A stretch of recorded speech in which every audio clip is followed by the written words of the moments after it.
Hare Krishna. Hare Krishna. Hare Krishna. Om Namo Bhagavate Vasudevaya. Om Namo Bhagavate Vasudevaya. Om Namo Bhagavate Vasudevaya. Om Ajnanatimidandasya Jnananjanashalakaya Chakshurunmilitam Yena Tasmai Sri Gurave Namah.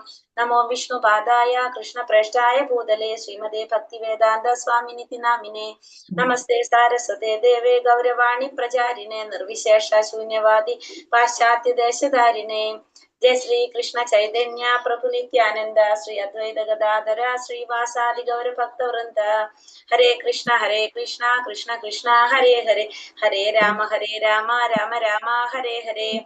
Hare Krishna. Sri Sri Radha Govinda Temple ISKCON Mangalurinte 18 ദിവസത്തെ ഭഗവത്ഗീത ക്ലാസ്സിലേക്ക് എല്ലാവർക്കും സ്വാഗതം. ഹരേ കൃഷ്ണ. എല്ലാവർക്കും പ്രണാമം. ഹരേ കൃഷ്ണ. ഹരേ കൃഷ്ണ. ഹരേ കൃഷ്ണ. മാതാജി ഞാൻ പറയുന്ന കേൾക്കാക്കുന്നുണ്ടോ? ആ കേൾക്കുന്നുണ്ട്. എന്നെ കാണാൻ പറ്റുന്നുണ്ടോ? ആ കാണുന്നുണ്ട്. എനിക്ക് സംശയമായിരുന്നു ഇത്രയും ദിവസം. ഹരേ കൃഷ്ണ മാതാജി കേൾക്കുന്നുണ്ട്. ഹരേ കൃഷ്ണ മാതാജി. ഹരേ കൃഷ്ണ. വീഡിയോ ഓണാക്കാൻ സാധിക്കുന്നവരൊക്കെ വീഡിയോ ഓണാക്കിക്കോളൂ. നെറ്റ് പ്രോബ്ലം ഉണ്ട്, അതല്ലെങ്കിൽ പുറത്താണ്, അങ്ങനെയുള്ളവരൊക്കെ ഓക്കെ. അല്ലാത്തവരൊക്കെ വീഡിയോ ഓണാക്കി ക്ലാസ് അറ്റൻഡ് ചെയ്ത് കഴിഞ്ഞാൽ ഇത്തിരി കൂടി സന്തോഷമായിരിക്കും ക്ലാസ്സിൽ. ഞാനിപ്പോ 8:30 മാതാജിയുടെ ക്ലാസ് ആണ് കാണുന്നത്. ഹരേ കൃഷ്ണ മാതാജി. അപ്പൊ വീഡിയോ ഓണാക്കി ഇരിക്കുമ്പോ നമുക്ക് ഇത്തിരി കൂടി നന്നായിട്ട് കുറച്ച് കഴിയുമ്പോ വീഡിയോ ഓഫ് ചെയ്യും കേട്ടോ. എനിക്ക് നെറ്റ് പ്രോബ്ലം ഉണ്ട്. അങ്ങനെ ചെയ്തോ, അത് കുഴപ്പമില്ല. അല്ലെങ്കിൽ എല്ലാവരും ഇങ്ങനെ ബ്ലാക്ക് ബോക്സിൽ കാണുമ്പോ ഞാൻ മാത്രം ഇവിടെ ക്ലാസ് എടുക്കണു, ബാക്കി ആരും കാണുന്നുണ്ടാവില്ല കേട്ടോ. നമുക്കൊരു ഉഷാറുണ്ടാവില്ല. അതിനാ പറയുന്നത് കേട്ടോ. ഹരേ കൃഷ്ണ. അപ്പൊ നമുക്ക് ക്ലാസ്സിലേക്ക് അപ്പൊ അതിനു മുന്നേ നമ്മള് ഇന്ന് ഏതാ അധ്യായം പഠിക്കുന്നത്?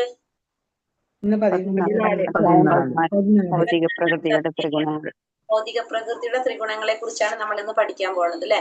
അതിനു മുന്നേ ഇന്നലത്തെ അധ്യായത്തിൽ എന്തൊക്കെയാ പഠിച്ചത്? നമ്മള് എന്തൊക്കെയാ മാതാജി പറഞ്ഞത്? നിങ്ങൾക്ക് എന്തൊക്കെ പഠിച്ചത്? നമ്മള് എന്തൊക്കെയാ പഠിച്ചത് ഇന്നലെ?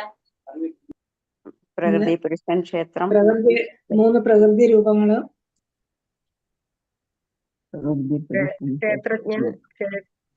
ക്ഷേത്രജ്ഞൻ. പുതിയ വേർഡ് പഠിച്ചു അല്ലെ. ക്ഷേത്രത്തെ കുറിച്ച് ശരീരത്തിന് പറയുന്ന പുതിയൊരു വേർഡ് പഠിച്ചു നമ്മൾ. എന്താണ്? ക്ഷേത്രം. ക്ഷേത്രജ്ഞൻ എന്താണ് പറഞ്ഞു? പിന്നെന്താണ്? ആരാണ് ക്ഷേത്രജ്ഞൻ? ജീവാത്മാവ്, ജീവാത്മാവ്, പരമാത്മാവ്. രണ്ടുപേരും ക്ഷേത്രജ്ഞന്മാരാണെന്ന് കണ്ടു. പിന്നെന്തൊക്കെ പറഞ്ഞു? ശരീരത്തിനെ കുറിച്ച് ഡീറ്റെയിൽ ആയിട്ട് പറഞ്ഞിട്ടുണ്ടായിരുന്നു. 24 ഘടകങ്ങൾ പറഞ്ഞു. എന്തൊക്കെയായിരുന്നത്? 5 മഹാഭൂതങ്ങൾ, 10 ഇന്ദ്രിയങ്ങൾ, പിന്നെ ഇന്ദ്രിയ വിഷയങ്ങള്, കർമ്മേന്ദ്രിയങ്ങള്. അപ്പൊ 20 എണ്ണായി. പിന്നെ മനസ്സ്, ബുദ്ധി, മിഥ്യാഹങ്കാരം, അങ്ങനെ 24 അല്ലെ. അതിനെ കുറിച്ച് കണ്ടു. അത് കഴിഞ്ഞിട്ട് പിന്നെ എന്ത് പറഞ്ഞു? എന്താണെന്ന് ഭഗവാൻ വരുന്നതും പറഞ്ഞു. അത് പറഞ്ഞില്ലേ? പറഞ്ഞു. പിന്നെ സത്വഗുണം, രജോഗുണം, തപോഗുണം പറഞ്ഞു. പിന്നെന്താ പറഞ്ഞത്? നമ്മള് മൂന്നാമത്തെ അധ്യായത്തിൽ കേൾക്കുന്നതാ ത്രിഗുണങ്ങളെ കുറിച്ച്. അപ്പൊ ഞാൻ ത്രിഗുണങ്ങളെ കുറിച്ച് വിശദമായിട്ട് നമ്മള് ഇന്ന് 14ാമത്തെ അധ്യായത്തിൽ പഠിക്കാൻ പോകാണ്. അപ്പൊ ഈ ത്രിഗുണങ്ങള് എങ്ങനെയാണ് നമ്മളായിട്ട് എങ്ങനെ ബന്ധം വരുന്നത്? ഈ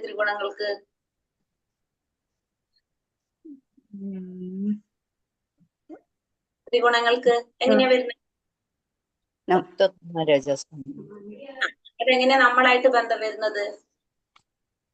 എന്താ മാതാജി? നമ്മളായിട്ട് ഈ ത്രിഗുണങ്ങളും നമ്മളും തമ്മിലുള്ള ബന്ധം എങ്ങനെ വരുന്നത്? നമ്മുടെ കർമ്മം കുളിക്കാൻ തുടങ്ങി. 12-13 ദിവസത്തേക്ക് കുളിച്ചൊക്കെ പറയാൻ തുടങ്ങിയല്ലോ അല്ലേ. എന്താ വരുന്നത്? ഇപ്പൊ നമുക്കറിയാം, നമ്മള് പറഞ്ഞല്ലേ, ജീവാത്മാവ് ഈ ഭൗതിക പ്രകൃതിയിലേക്ക് കടക്കുമ്പോ ഈ ഗുണങ്ങളിൽ ഏതെങ്കിലും ഒന്ന് എന്ത് ചെയ്യും? ആ ജീവാത്മാവിനെ സ്വാധീനിക്കും അല്ലെ. അപ്പൊ ജീവാത്മാവിന്റെ സ്വഭാവം ഏതായിട്ട് മാറാണ്? ഏത് ഗുണാണോ സ്വാധീനിച്ചിരിക്കുന്നത് നമ്മള് സ്വീകരിക്കുന്ന ആ ഗുണത്തിലോട്ട് മാറും. സത്വഗുണം സ്വാധീനിച്ച നമ്മുടെ പ്രവൃത്തി അങ്ങനെ വരും. തമോ ഗുണം ആത്മാവിനെ സമീപിച്ചാല് ആ സ്വാധീനം ഏതാണോ വരുന്നത് അതനുസരിച്ചായിരിക്കും നമ്മുടെ പ്രവർത്തികൾ വരുന്നത്. അപ്പൊ നമ്മൾ രജോ ഗുണമാണെങ്കിൽ ശ്രദ്ധിക്കേണ്ടത് എന്താണ്? അപ്പൊ ഈ ത്രിഗുണങ്ങളിൽ നിന്ന് മാറി നിൽക്കാനാണ് നമ്മൾ ശ്രമിക്കേണ്ടത്, അല്ലെ? കാരണം ഈ ത്രിഗുണങ്ങൾ അനുസരിച്ചല്ലേ നമ്മളെ സ്വഭാവം വരുന്നത്. നമ്മൾ എന്ത് ചെയ്യും? ആ ത്രിഗുണത്തിനെ മറികടക്കാനായിട്ട് നമ്മൾ ശ്രമിക്കണം. നമ്മൾ റോട്ടിലൂടെ ഒക്കെ കൂടിയുള്ള സ്ഥലത്ത് നമ്മൾ നീങ്ങി നടക്കൂലേ, അതേപോലെ നമ്മൾ ശ്രദ്ധിക്കേണ്ടത് എന്താണ്? ആ ത്രിഗുണത്തിന് നമ്മൾ മാറി നിൽക്കണം. അപ്പൊ അത് മനസ്സിലാക്കിയാലാണ് നമുക്ക് എന്ത് സാധിക്കുക? പരിപൂർണത നേടാനായിട്ട് സാധിക്കുന്നത്. അതാണ് ഈ അധ്യായത്തില് തന്നെ ഭഗവാൻ പറഞ്ഞത്. അപ്പൊ ത്രിഗുണങ്ങളെ എങ്ങനെ നമുക്ക് മറികടക്കാവുന്നു. നമുക്ക് ത്രിഗുണങ്ങൾ എങ്ങനെയാന്ന് നമുക്കറിയണം. അതിൽ തന്നെ നമ്മളെ സ്വഭാവത്തില് നമുക്ക് പറയുമ്പോ അറിയാൻ പറ്റും. നമുക്ക് തന്നെ അസസ് ചെയ്യാൻ പറ്റും ഇതിൽ ഏതൊക്കെ നമുക്ക് ബന്ധമുണ്ട്, ഏതൊക്കെ നമുക്ക് ബന്ധമില്ല എന്നുള്ളത്. നമുക്ക് നോക്കാം, അധ്യായം കഴിയുമ്പോഴേക്കും നമുക്ക് നോക്കാം.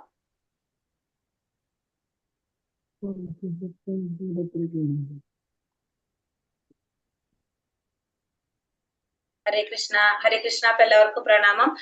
ഭൗതിക പ്രകൃതിയുടെ ത്രിഗുണങ്ങൾ അധ്യായം 14. ശ്രീ ഭഗവാനുവാച പരം ഭൂയ പ്രവിക്ഷ്യാമി ജ്ഞാനാനാം ജ്ഞാനമുത്തമം ജ്ഞാതോ യജ്ഞാതോ മുനയ സർവേ പരാം സിദ്ധിമിതോ നരഃ. പരമദിവ്യോത്തമ പുരുഷൻ പറഞ്ഞു, ഏതെന്നറിഞ്ഞത് കൊണ്ടാണോ ഋഷികളെല്ലാം തികഞ്ഞ പരിപൂർണത നേടിയിട്ടുള്ളത്? സർവോത്കൃഷ്ടമായ പരമജ്ഞാനത്തെ പറ്റി ഞാൻ വീണ്ടും നിന്നോട് പറഞ്ഞു തരാം. അപ്പൊ നമ്മൾ പറഞ്ഞു അല്ലെ, ഈ ത്രിഗുണങ്ങള് നമ്മളെ സ്വാധീനിക്കുന്നുണ്ടാകുന്നു.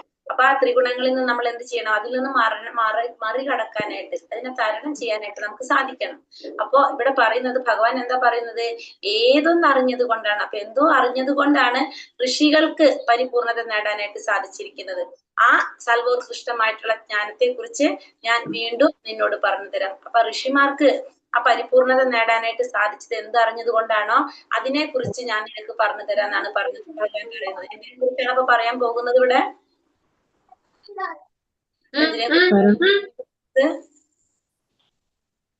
ഹരേ കൃഷ്ണ. ഹരേ കൃഷ്ണ. എന്തിനെ കുറിച്ചാണ് അപ്പോൾ പറയാൻ പോകുന്നത്? എന്തിനെ കുറിച്ചായിരിക്കും നമ്മൾ ഈ അധ്യായത്തിൽ പറയുന്നത്? ത്രിഗുണങ്ങളെ മറികടന്ന് നമുക്ക്, അതായത് ത്രിഗുണങ്ങളെ കുറിച്ച് ഒറ്റടിക്ക് പറയും. ഇതിനെ കുറിച്ച് പറയാൻ പോണത് ഇവിടെ ത്രിഗുണങ്ങളെ കുറിച്ചാണ്. കാരണം ആ ത്രിഗുണങ്ങളെ മറികടന്നാലാണ് നമുക്ക് പരിപൂർണത നേടാനായിട്ട് സാധിക്കുന്നത്. ത്രിഗുണങ്ങളെ കുറിച്ചാണ് ഇവിടെ പറയാൻ പോകുന്നത്. ഇദം ജ്ഞാനമുപാശ്രിത്യ മമ സാധർമ്യമാഗതാഃ സർഗേപി നോപജായന്തെ പ്രളയേന വ്യഥന്തി ച. ഈ ജ്ഞാനത്തിൽ ഉറച്ചു നിൽക്കുന്നത് കൊണ്ട് എന്റേതിനു സമാനമായ അതീന്ദ്രിയ ഭാവത്തെ പ്രാപിക്കാൻ കഴിയും. അങ്ങനെ ഉറച്ചു നിന്നു കഴിഞ്ഞാൽ ഒരുവൻ സൃഷ്ടികാലത്ത് ജനിക്കുകയുമില്ല, പ്രളയകാലത്ത് ആകുലചിത്തനാവുകയുമില്ല. അപ്പൊ ഈ ഒരു ജ്ഞാനത്തിൽ ഉറച്ചു നിന്നു കഴിഞ്ഞാല് എന്താണ് സംഭവിക്കുന്നത്? എന്റേതിനു സമാനമായ അതീന്ദ്രിയ ഭാവത്തെ പ്രാപിക്കാനായിട്ട് സാധിക്കും. അങ്ങനെ ഉറച്ചു നിന്ന് പോയി കഴിഞ്ഞാൽ ഭഗവാന്റെന് സമാനമായിട്ടുള്ള അതീന്ദ്രിയ ഭാവത്തെ പ്രാപിക്കാൻ നമുക്ക് കഴിയും. അങ്ങനെ ചെയ്തു കഴിഞ്ഞാൽ അവൻ എന്ത് സംഭവിക്കുന്നില്ല? സൃഷ്ടികാലത്ത് ജനിക്കുന്നില്ല, പ്രളയകാലത്ത് ആകുലചിത്തനാവുന്നില്ല. അപ്പൊ എന്തായാലും എന്ത് നടക്കും? ഇവിടെ ജനന മരണങ്ങൾ നടക്കും അല്ലെ. അതെല്ലാന്ന് വെച്ചിട്ടുണ്ടെങ്കിൽ നമുക്കറിയാം, അവസാനിക്കുന്ന സമയത്ത് നമ്മൾ പറയുന്നുണ്ട് അല്ലെ, പ്രപഞ്ചത്തിന്റെ ഓരോ എന്താ പറയാ, ബ്രഹ്മാവിന്റെ കാലയളവ് വെച്ചിട്ട് നമ്മൾ പറയുന്നുണ്ടല്ലോ, സൃഷ്ടി വരുന്നതും അത് ഇല്ലാതാകുന്നതും, നശിച്ചുപോ പ്രളയം പറയുന്നുണ്ട് അല്ലെ. ആ പ്രളയ സമയത്ത് എന്ത് സംഭവിക്കാണ്? പ്രളയകാലത്ത് അത് എന്താകില്ല? പ്രളയകാലത്ത് ആകുലചിത്തനാവുന്നില്ല, സൃഷ്ടികാലത്ത് ജനിക്കുന്നില്ല. അപ്പൊ പ്രളയം വരുമ്പോ എന്താ സംഭവിക്കുന്നത്? നമ്മളെല്ലാം ഇല്ലാണ്ടാവും. അത് കഴിഞ്ഞിട്ട് പിന്നെന്ത് വരും? വീണ്ടും ജനിക്കും. അപ്പൊ അങ്ങനെ ഇതൊക്കെ എവിടെയാണ് നടക്കുന്നത്? ഭൗതിക ലോകത്താണ് ഇതൊക്കെ നടക്കുന്നത്. അപ്പൊ അതുകൊണ്ട് ഭൗതിക ലോകത്തിലേക്ക് വരേണ്ടി വരില്ല എന്നാണ് പറയുന്നത്. അപ്പൊ അതിനെക്കുറിച്ച് മനസ്സിലാക്കി കഴിഞ്ഞാൽ നമുക്ക് ഈ ഭൗതിക ലോകത്തിലേക്ക് വീണ്ടും വരേണ്ടി വരുന്നില്ല. സർവയോനേഷു കൗന്ദേയ മൂർത്തയ സംഭവന്തിയഃ താസാം ബ്രഹ്മം മഹത്യോ നിരഹം ബീജപ്രദാപിത. ഹേ കുന്തിപുത്ര, നാനാരൂപേണയുള്ള എല്ലാ ജീവജാലങ്ങൾക്കും ഈ ഭൗതിക പ്രകൃതിയിൽ ജന്മമെടുക്കാൻ അവസരം നൽകിയത് ഞാനാണ്. ബീജപ്രദാതാവായ പിതാവും ഞാൻ തന്നെയെന്ന് അറിയണം. ഇപ്പൊ എന്താ പറയുക? കുന്തിപുത്ര, നാനാരൂപേണയുള്ള ജീവിവർഗങ്ങൾക്കെല്ലാം ഈ ഭൗതിക പ്രകൃതിയിൽ ജന്മമെടുക്കാൻ അവസരം കൊടുത്തത് ആരാണ്? ഭഗവാൻ തന്നെയാണ് എന്ന് ഭഗവാനോട് പറഞ്ഞു. അപ്പൊ എല്ലാവർക്കും ഈ ഭൗതിക പ്രകൃതിയിൽ ജന്മമെടുക്കാൻ അവസരം കൊടുത്തത് ഭഗവാൻ തന്നെയാണ്. അവയുടെ ബീജപ്രദാതാവായിട്ടുള്ള പിതാവും ഭഗവാൻ തന്നെ. അപ്പൊ എല്ലാവർക്കും ആദ്യം ജന്മം എടുക്കാനായിട്ട് അവസരം നൽകിയത് ആര് തന്നെയാണ്? ഭഗവാൻ തന്നെയാണ്. എല്ലാവരുടെ പിതാവും ആര് തന്നെയാണ്? ഭഗവാൻ തന്നെയാണ്. അവരുടെ പിതാവും ഭഗവാൻ തന്നെയാണ്. കാരണം ഇപ്പൊ എല്ലാവരും ആരുടെ സൃഷ്ടിയാണ്? ഭഗവാന്റെ സൃഷ്ടിയാണെന്ന് മനസ്സിലാക്കാൻ സാധിക്കുകയാണ് അല്ലെ. എല്ലാവരും ഭഗവാന്റെ സൃഷ്ടിയാണ്. നമ്മളപ്പോ എന്താ പറയാ, നമ്മുടെ പിതാവാണ് ഭഗവാൻ അല്ലെ. നമുക്ക് മനസ്സിലാക്കാൻ സാധിക്കുന്ന എന്താണ്? അപ്പോ നമ്മുടെ ബീജപ്രദാതാവായിട്ടുള്ള പിതാവ് ആര് തന്നെയാണ്? ഭഗവാനാണെന്ന് ഭഗവാനോട് പറയാണ്. ശ്രീകൃഷ്ണ ഭഗവാനാണ് ജീവസത്തകൾക്കെല്ലാം ആദിപിതാവ് എന്നീ ശ്ലോകം സ്പഷ്ടമാക്കുന്നുണ്ട്. ഭൗതികവും ആത്മീയവുമായ പ്രകൃതികളുടെ സംയോഗമാണ് ജീവസത്തകൾ.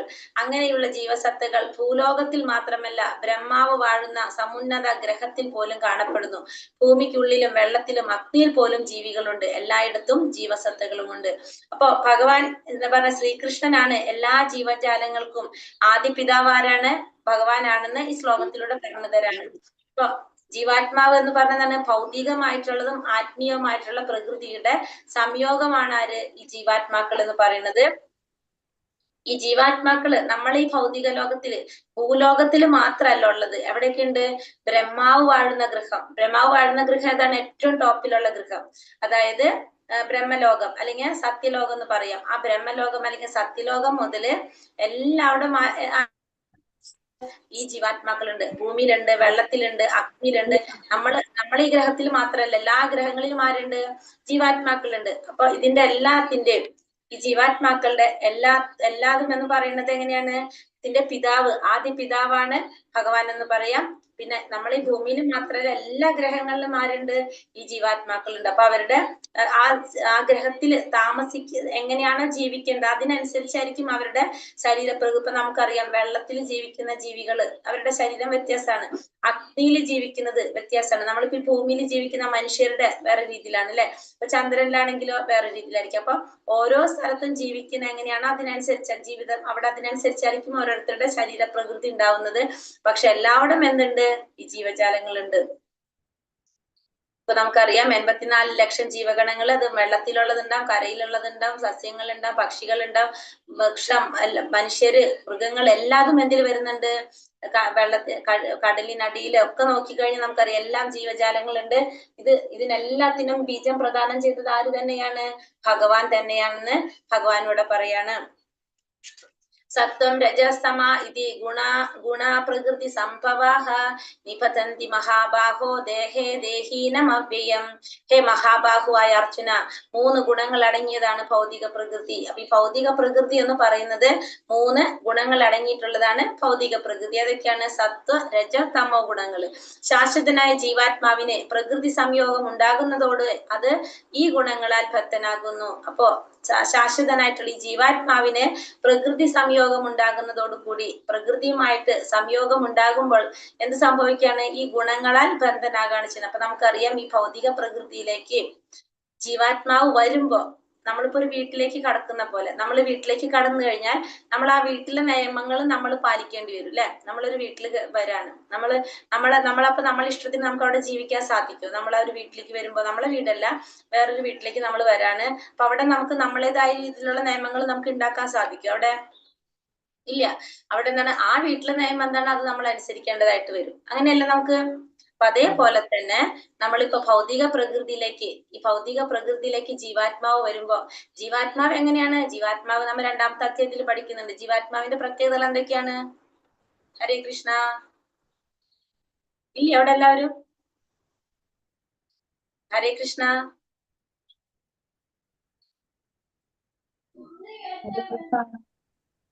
ഭൗതിക പ്രകൃതി സത്വം രജസ് തമസ്. അതല്ല ചോദിച്ചു. ജീവാത്മാവിന്റെ പ്രത്യേകതകൾ എന്തൊക്കെയാണ്? ആത്മാവിന്റെ പ്രത്യേകത 2ാമത്തെ അധ്യായത്തിൽ നമ്മൾ പഠിച്ചിട്ടുണ്ടായിരുന്നു. ഓർമ്മയുണ്ടോ? അതെ. എന്താണ്? നശിക്കുന്നില്ല. ആ പിന്നെന്തൊക്കെയാ? അറിയണ മാതാജി ഞങ്ങളുടെ ജീവാത്മാവ് മറന്നാ? ഹരേ കൃഷ്ണ. അപ്പൊ ജീവാത്മാവിന്റെ പ്രത്യേകതകൾ എന്തൊക്കെയാണ്? ജനനവും മരണവും ഇല്ല. ജനന മരണമില്ല. ശാശ്വതമായിട്ടുള്ളതാണ് അല്ലെ. ശാശ്വതമായിട്ടുള്ളതാണ്. ജനന മരണങ്ങളില്ലാത്തതാണ്. ആനന്ദമയനാണ്. ജീവാത്മാവും എന്താഗ്രഹിക്കുന്നതാണ്? ആനന്ദം ആഗ്രഹിക്കുന്നതാണ് ജീവാത്മാവ്. പോകുന്നത്. അതുകൊണ്ടാണ് ഭഗവാനും ജീവാത്മാവൊക്കെ എങ്ങനെയാണ് ആനന്ദം ആഗ്രഹിക്കുന്നത്. അപ്പൊ പക്ഷെ ഈ ജീവാത്മാവിന് എന്ത് സംഭവിക്കാണ്? ഈ ഭൗതിക പ്രകൃതിയിലേക്ക് കടക്കുമ്പോ ആ ഭൗതിക പ്രകൃതിയുടെ നിയമങ്ങള് ആർക്ക് ബാധകമായിട്ട് മാറാണ്? ആ ജീവാത്മാവിന് ബാധകമാകണം. എപ്രകാരമാണോ നമ്മളൊരു വീട്ടിൽ ചെല്ലുമ്പോ ആ വീട്ടിലെ നിയമങ്ങൾ നമ്മളും പാലിക്കേണ്ടി വരും. അവിടെ എന്തൊക്കെയാണോ അവിടെ ചെയ്യുന്നത് അതനുസരിച്ച് നമ്മൾ അവിടെ നിൽക്കേണ്ടി വരും. അതേപോലെ തന്നെയാണ് ജീവാത്മാവും. ഈ ഭൗതിക പ്രകൃതിയിലേക്ക് വരുമ്പോ എന്താണ്? ആ 3 ഗുണങ്ങളിൽ ഏതെങ്കിലും ഒരു ഗുണം ആ ജീവാത്മാവിനെ സ്വാധീനിക്കുകയാണ് ചെയ്യുന്നത്. അനുസരിച്ച് നമ്മള് ബന്ധിക്കപ്പെടാണ് ചെയ്യുന്നത്. ഇനി ഓരോ ഗുണത്തെ കുറിച്ച് പറയാണ്. തത്ര സത്വം നിർമ്മലത്വാത് പ്രകാശകമനാമയം സുഖസംഖ്യേന പത്താതി ജ്ഞാന സംഖ്യേന ചാനക. ഹേ പുണ്യാത്മാവേ, മറ്റുള്ളവയെ അപേക്ഷിച്ച് വിശുദ്ധമാകയാൽ സത്വഗുണം പ്രകാശമാനവും എല്ലാ പാപങ്ങളിൽ നിന്നും മോചിപ്പിക്കുന്നതുമാണ്. ആ ഗുണത്തിൽ സ്ഥിതി ചെയ്യുന്നവർ സുഖത്താലും ജ്ഞാനത്താലും ഭക്തരാക്കപ്പെടും. അപ്പൊ എന്താ ഇവിടെ പറയുന്നത്? മറ്റുള്ളവയെ അപേക്ഷിച്ച് വിശുദ്ധമായതയാൽ സത്വഗുണം എങ്ങനെയാണ്? പ്രകാശമാനമാണ്. പിന്നെ പാപങ്ങളിൽ നിന്നും മോചിപ്പിക്കുന്നതുമാണ്. എല്ലാ പാപങ്ങളിൽ നിന്നും മോചിപ്പിക്കുന്നതുമാണ്. പ്രകാശമാനവുമാണ് എന്ത്? സത്വഗുണം എന്ന് പറയുന്നത്. മാത്രമല്ല ഈ ഗുണത്തിൽ സ്ഥിതി ചെയ്യുന്നവർ എങ്ങനെയാണ്? സുഖത്താലും ജ്ഞാനത്താലും ഭക്തരാക്കപ്പെടും. അപ്പൊ സത്വഗുണത്തിൽ ഇരുന്ന് കഴിഞ്ഞാലും എന്ത് സംഭവിക്കുന്നുണ്ട് നമുക്കിവിടെ മനസ്സിലാക്കാം? ബന്ധനം സംഭവിക്കുന്നുണ്ട്. സത്വഗുണത്തിലും ബന്ധനം സംഭവിക്കുന്നത്. എങ്ങനെയാണ് സത്വഗുണത്തിൽ ബന്ധിക്കുന്നത്? സുഖം കൊണ്ടും ജ്ഞാനം കൊണ്ടുമാണ് ബന്ധിക്കുന്നത്. മനസ്സിലാവുണ്ടോ? സ്പീഡ് കൂടുന്നുണ്ടോ ഞാൻ പറയുന്നത്? ഹരേ കൃഷ്ണ. ഇല്ല. ഓക്കെ ആണോ? അപ്പൊ എങ്ങനെയാണ് സത്വഗുണം നമ്മളെ ബന്ധിക്കുന്നത്? എങ്ങനെയാണ്? ഹരേ കൃഷ്ണ. കേൾക്കുന്നില്ലേ നിങ്ങൾക്ക്? സുഖം കൊണ്ടും ജ്ഞാനം കൊണ്ടും. കൊണ്ടും സുഖം അതായത് നമുക്ക് എന്ത് തരാണ്? ജ്ഞാനത്താലും. സുഖങ്ങളും ജ്ഞാനങ്ങളും. അതായത് സത്വഗുണത്തിൽ ഇരിക്കുന്നവർ പൊതുവെ എങ്ങനെയുള്ളവരായിരിക്കും? അതായത് നല്ല എന്താ പറയാ, നല്ല എഡ്യൂക്കേഷൻ ഉള്ളവരായിരിക്കും. അപ്പൊ നമുക്ക് എന്താണ്? നല്ല എഡ്യൂക്കേഷൻ ഉണ്ടായപ്പോ സ്വാഭാവികമായിട്ടും നല്ല ജോലിയൊക്കെ ഉണ്ടാവും അല്ലെ? അപ്പൊ സമൂഹത്തിൽ നല്ലൊരു സ്ഥാനത്ത് നിൽക്കുന്നവരായിരിക്കും സത്വഗുണത്തിലുള്ളവര്. അപ്പൊ അവർക്ക് ഇങ്ങനെ കുറെ സുഖങ്ങളൊക്കെ കിട്ടുമ്പോ എന്താണ്? നമ്മള് സുഖമായിട്ട് ഇങ്ങനെ ജീവിച്ചു പോകാം. അപ്പൊ നമുക്ക് വേറെ ഒന്നിനെ കുറിച്ചും ഒരു ചിന്ത ഉണ്ടാവില്ല. അപ്പൊ സാക്ഷാത്കാരോ ഇങ്ങനത്തെ കാര്യങ്ങളൊന്നും നമുക്ക് ലക്ഷ്യമേ അല്ല. നമ്മൾ എന്താണ്? നമ്മൾ ആ സുഖം അനുസരിച്ച് നമ്മൾ ഇങ്ങനെ പോയിക്കൊണ്ടിരിക്കുക. അപ്പൊ നമ്മൾ എന്താ ചെയ്യണത്? സുഖം കൊണ്ടും ജ്ഞാനം കൊണ്ടും നമ്മളിവിടെ ബന്ധിക്കാണ്. സത്വഗുണത്തിലുള്ളവരെ സുഖത്താലും ജ്ഞാനത്താലും ബന്ധിക്കാണ് ചെയ്യണത്. കാരണം അവരെങ്ങനെയായിരിക്കും? സത്വഗുണത്തിൽ. ബ്രാഹ്മണന്മാരൊക്കെ സത്വഗുണത്തിലാണെന്ന് പറയാം നമുക്ക്. പിന്നെന്താണ്? അറിവ്. ഹരേ കൃഷ്ണ. അപ്പൊ അറിവ് നൽകുന്നവരാണല്ലേ അപ്പൊ ബ്രാഹ്മണന്മാർ. അവരൊക്കെ നമുക്ക് സത്വഗുണത്തിൽ പറയാം. പിന്നെ അതുപോലെ തന്നെ നമുക്ക് അറിവുണ്ടാകുമ്പോൾ ഓട്ടോമാറ്റിക്കലി നമുക്ക് സമൂഹത്തിൽ നല്ലൊരു ജോലി, നല്ലൊരു പൊസിഷൻ അതൊക്കെ നമുക്ക് കിട്ടും. അപ്പൊ കിട്ടുമ്പോൾ അതനുസരിച്ചായിരിക്കും നമ്മുടെ ജീവിത സ്റ്റൈലും വരുന്നത്. അപ്പൊ സുഖവും നമ്മൾ അനുഭവിക്കണ, ജ്ഞാനം നമുക്കുണ്ട്. അപ്പൊ നമ്മൾ സ്വാഭാവികമായിട്ട് എന്താണ്? ആ സുഖവും ജ്ഞാനമാണ് നമ്മളെ എവിടെ ബന്ധിക്കുന്നത്? അപ്പൊ ഈ ഭൗതിക ലോകത്തിൽ ബന്ധിക്കുന്നത്. അതായത് പിന്നെന്താണ്? നമുക്ക് നല്ല സുഖങ്ങളൊക്കെ കിട്ടുമ്പോൾ നമുക്ക് അവിടെ നിന്ന് പോകാൻ വല്ല ഇൻട്രസ്റ്റ് ഉണ്ടാവില്ല അല്ലെ? നല്ല സുഖമായിട്ട് നമ്മൾ ഇവിടെ ഇരിക്കുക. പിന്നെ നമുക്ക് വേറെ എന്തിനെ കുറിച്ച് ചിന്തിക്കേണ്ട ആവശ്യമുണ്ടോ? അങ്ങനെ നമ്മൾ വിചാരിക്കും. അതാണ് ഈ സത്വഗുണത്തിന്റെ ഒരു മൈനസ് പോയിന്റ്. എന്താ പറയണ വെച്ചാൽ സത്വഗുണത്തിലുള്ളവരുടെ അവര് ഇങ്ങനെ കുറെ അറിവുണ്ടായി, അവർക്ക് കുറെ പൈസയൊക്കെ ഉണ്ടെങ്കിൽ അവർക്ക് എന്ത് സംഭവിക്കാം? അവർക്ക് കുറച്ചൊരു അഹങ്കാരം വരാം. അവർക്ക് എന്ത് അഹങ്കാരം വരാം. കാരണം നമുക്ക് ഭയങ്കര അറിവുണ്ട്, എല്ലാവരും ഞാനാണ് ബെസ്റ്റ് എന്നുള്ളൊരു തോന്നൽ ആർക്ക് സംഭവിക്കും? ഈ സത്വഗുണത്തിലുള്ളവർക്ക് സാധ്യതയുണ്ട്. ഇനി അടുത്തത് രജോ ഗുണത്തെ കുറിച്ച് പറയാണ്. രജോ രാഗാത്മകം വിധി തൃഷ്ണ സംഘാസമുദ്ഭവം കന്നിഭക്താദി കൗന്ദേയ കർമ്മ സംഘേന ദേഹിനം. അല്ലയോ കുന്തി നന്ദന, അളവറ്റ തൃഷ്ണാധിക്യത്തിൽ നിന്നുളവാകുന്നതാണ് രജോ ഗുണം. ദേഹസ്ഥനായ ജീവനെ അത് ഭൗതികമായ ഫലോദിഷ്ട കർമ്മങ്ങളിൽ കുടുക്കിയിടുന്നു. അപ്പൊ എന്താ പറയണത് ഇവിടെ?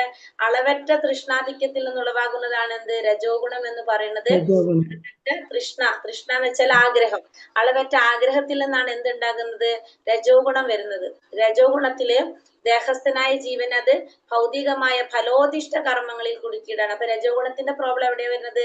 ഫലോദിഷ്ടമായ കർമ്മങ്ങൾ. അതായത് ഫലോദിഷ്ട കർമ്മം എന്ന് വെച്ചാൽ നമ്മൾ ഫലം ആഗ്രഹിച്ചുകൊണ്ട് കർമ്മം ചെയ്യുക. അപ്പൊ അങ്ങനെയാണ് നമ്മളിവിടെ ബന്ധിക്കുന്നത്. അതായത് നമുക്ക് കുറെ ആഗ്രഹങ്ങൾ ഉണ്ടാവും.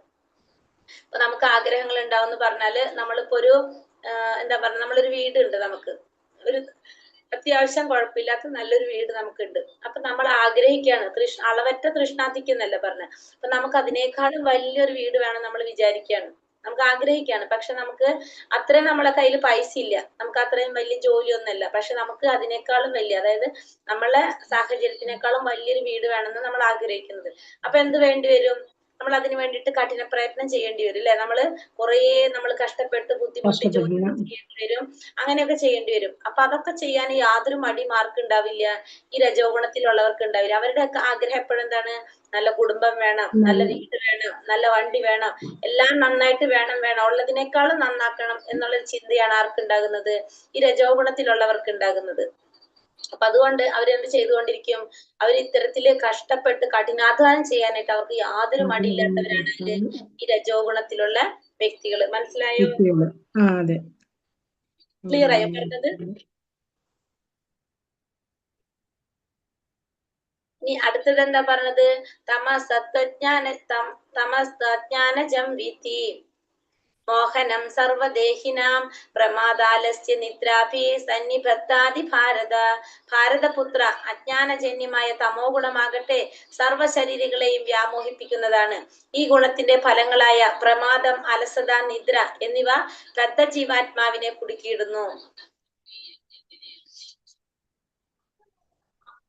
ഇവിടെ അജ്ഞാനജന്യമായ തമോ ഗുണം. തമോ ഗുണത്തിന് എങ്ങനെ പറഞ്ഞത്? തമോ ഗുണം എങ്ങനെയാണ്? അജ്ഞാനജന്യമാണ് തമോ ഗുണം. അജ്ഞാനം നിറഞ്ഞതാണ് തമോ ഗുണം എന്ന് പറയുന്നത്. അജ്ഞാനം നിറഞ്ഞതാണ്. ആ തമോ ഗുണത്തിന് എന്താ സംഭവിക്കുന്നത്? ഇവിടെ എല്ലാ ശാരീരികളെയും മോഹിപ്പിക്കുന്നതാണത്. ഈ ഗുണത്തിന്റെ ഫലമായിട്ടുള്ള പ്രമാദം, അലസത, നിദ്ര, ഇതൊക്കെ ആ ബദ്ധ ജീവാത്മാവിന് എന്ത് ചെയ്യാണ്? അതിനെ കുടുക്കിയിട്ടാണ്. അപ്പൊ നമ്മൾ പറഞ്ഞ സത്വ ഗുണത്തിന്റെ നേരെ ഓപ്പോസിറ്റ് ആണ് എന്ത്? തമോ ഗുണം എന്ന് പറയുന്നത്. തമോ ഗുണം അജ്ഞാനജന്യമാണ്, മറ്റേതെന്താണ്? ജ്ഞാനമാണ് അല്ലെ? ഇവിടെ അജ്ഞാനമാണ്. പിന്നെന്താണ്? എല്ലാവരെയും മോഹിപ്പിക്കുന്നതാണിത്, വ്യാമോഹിപ്പിക്കുന്നതാണ്.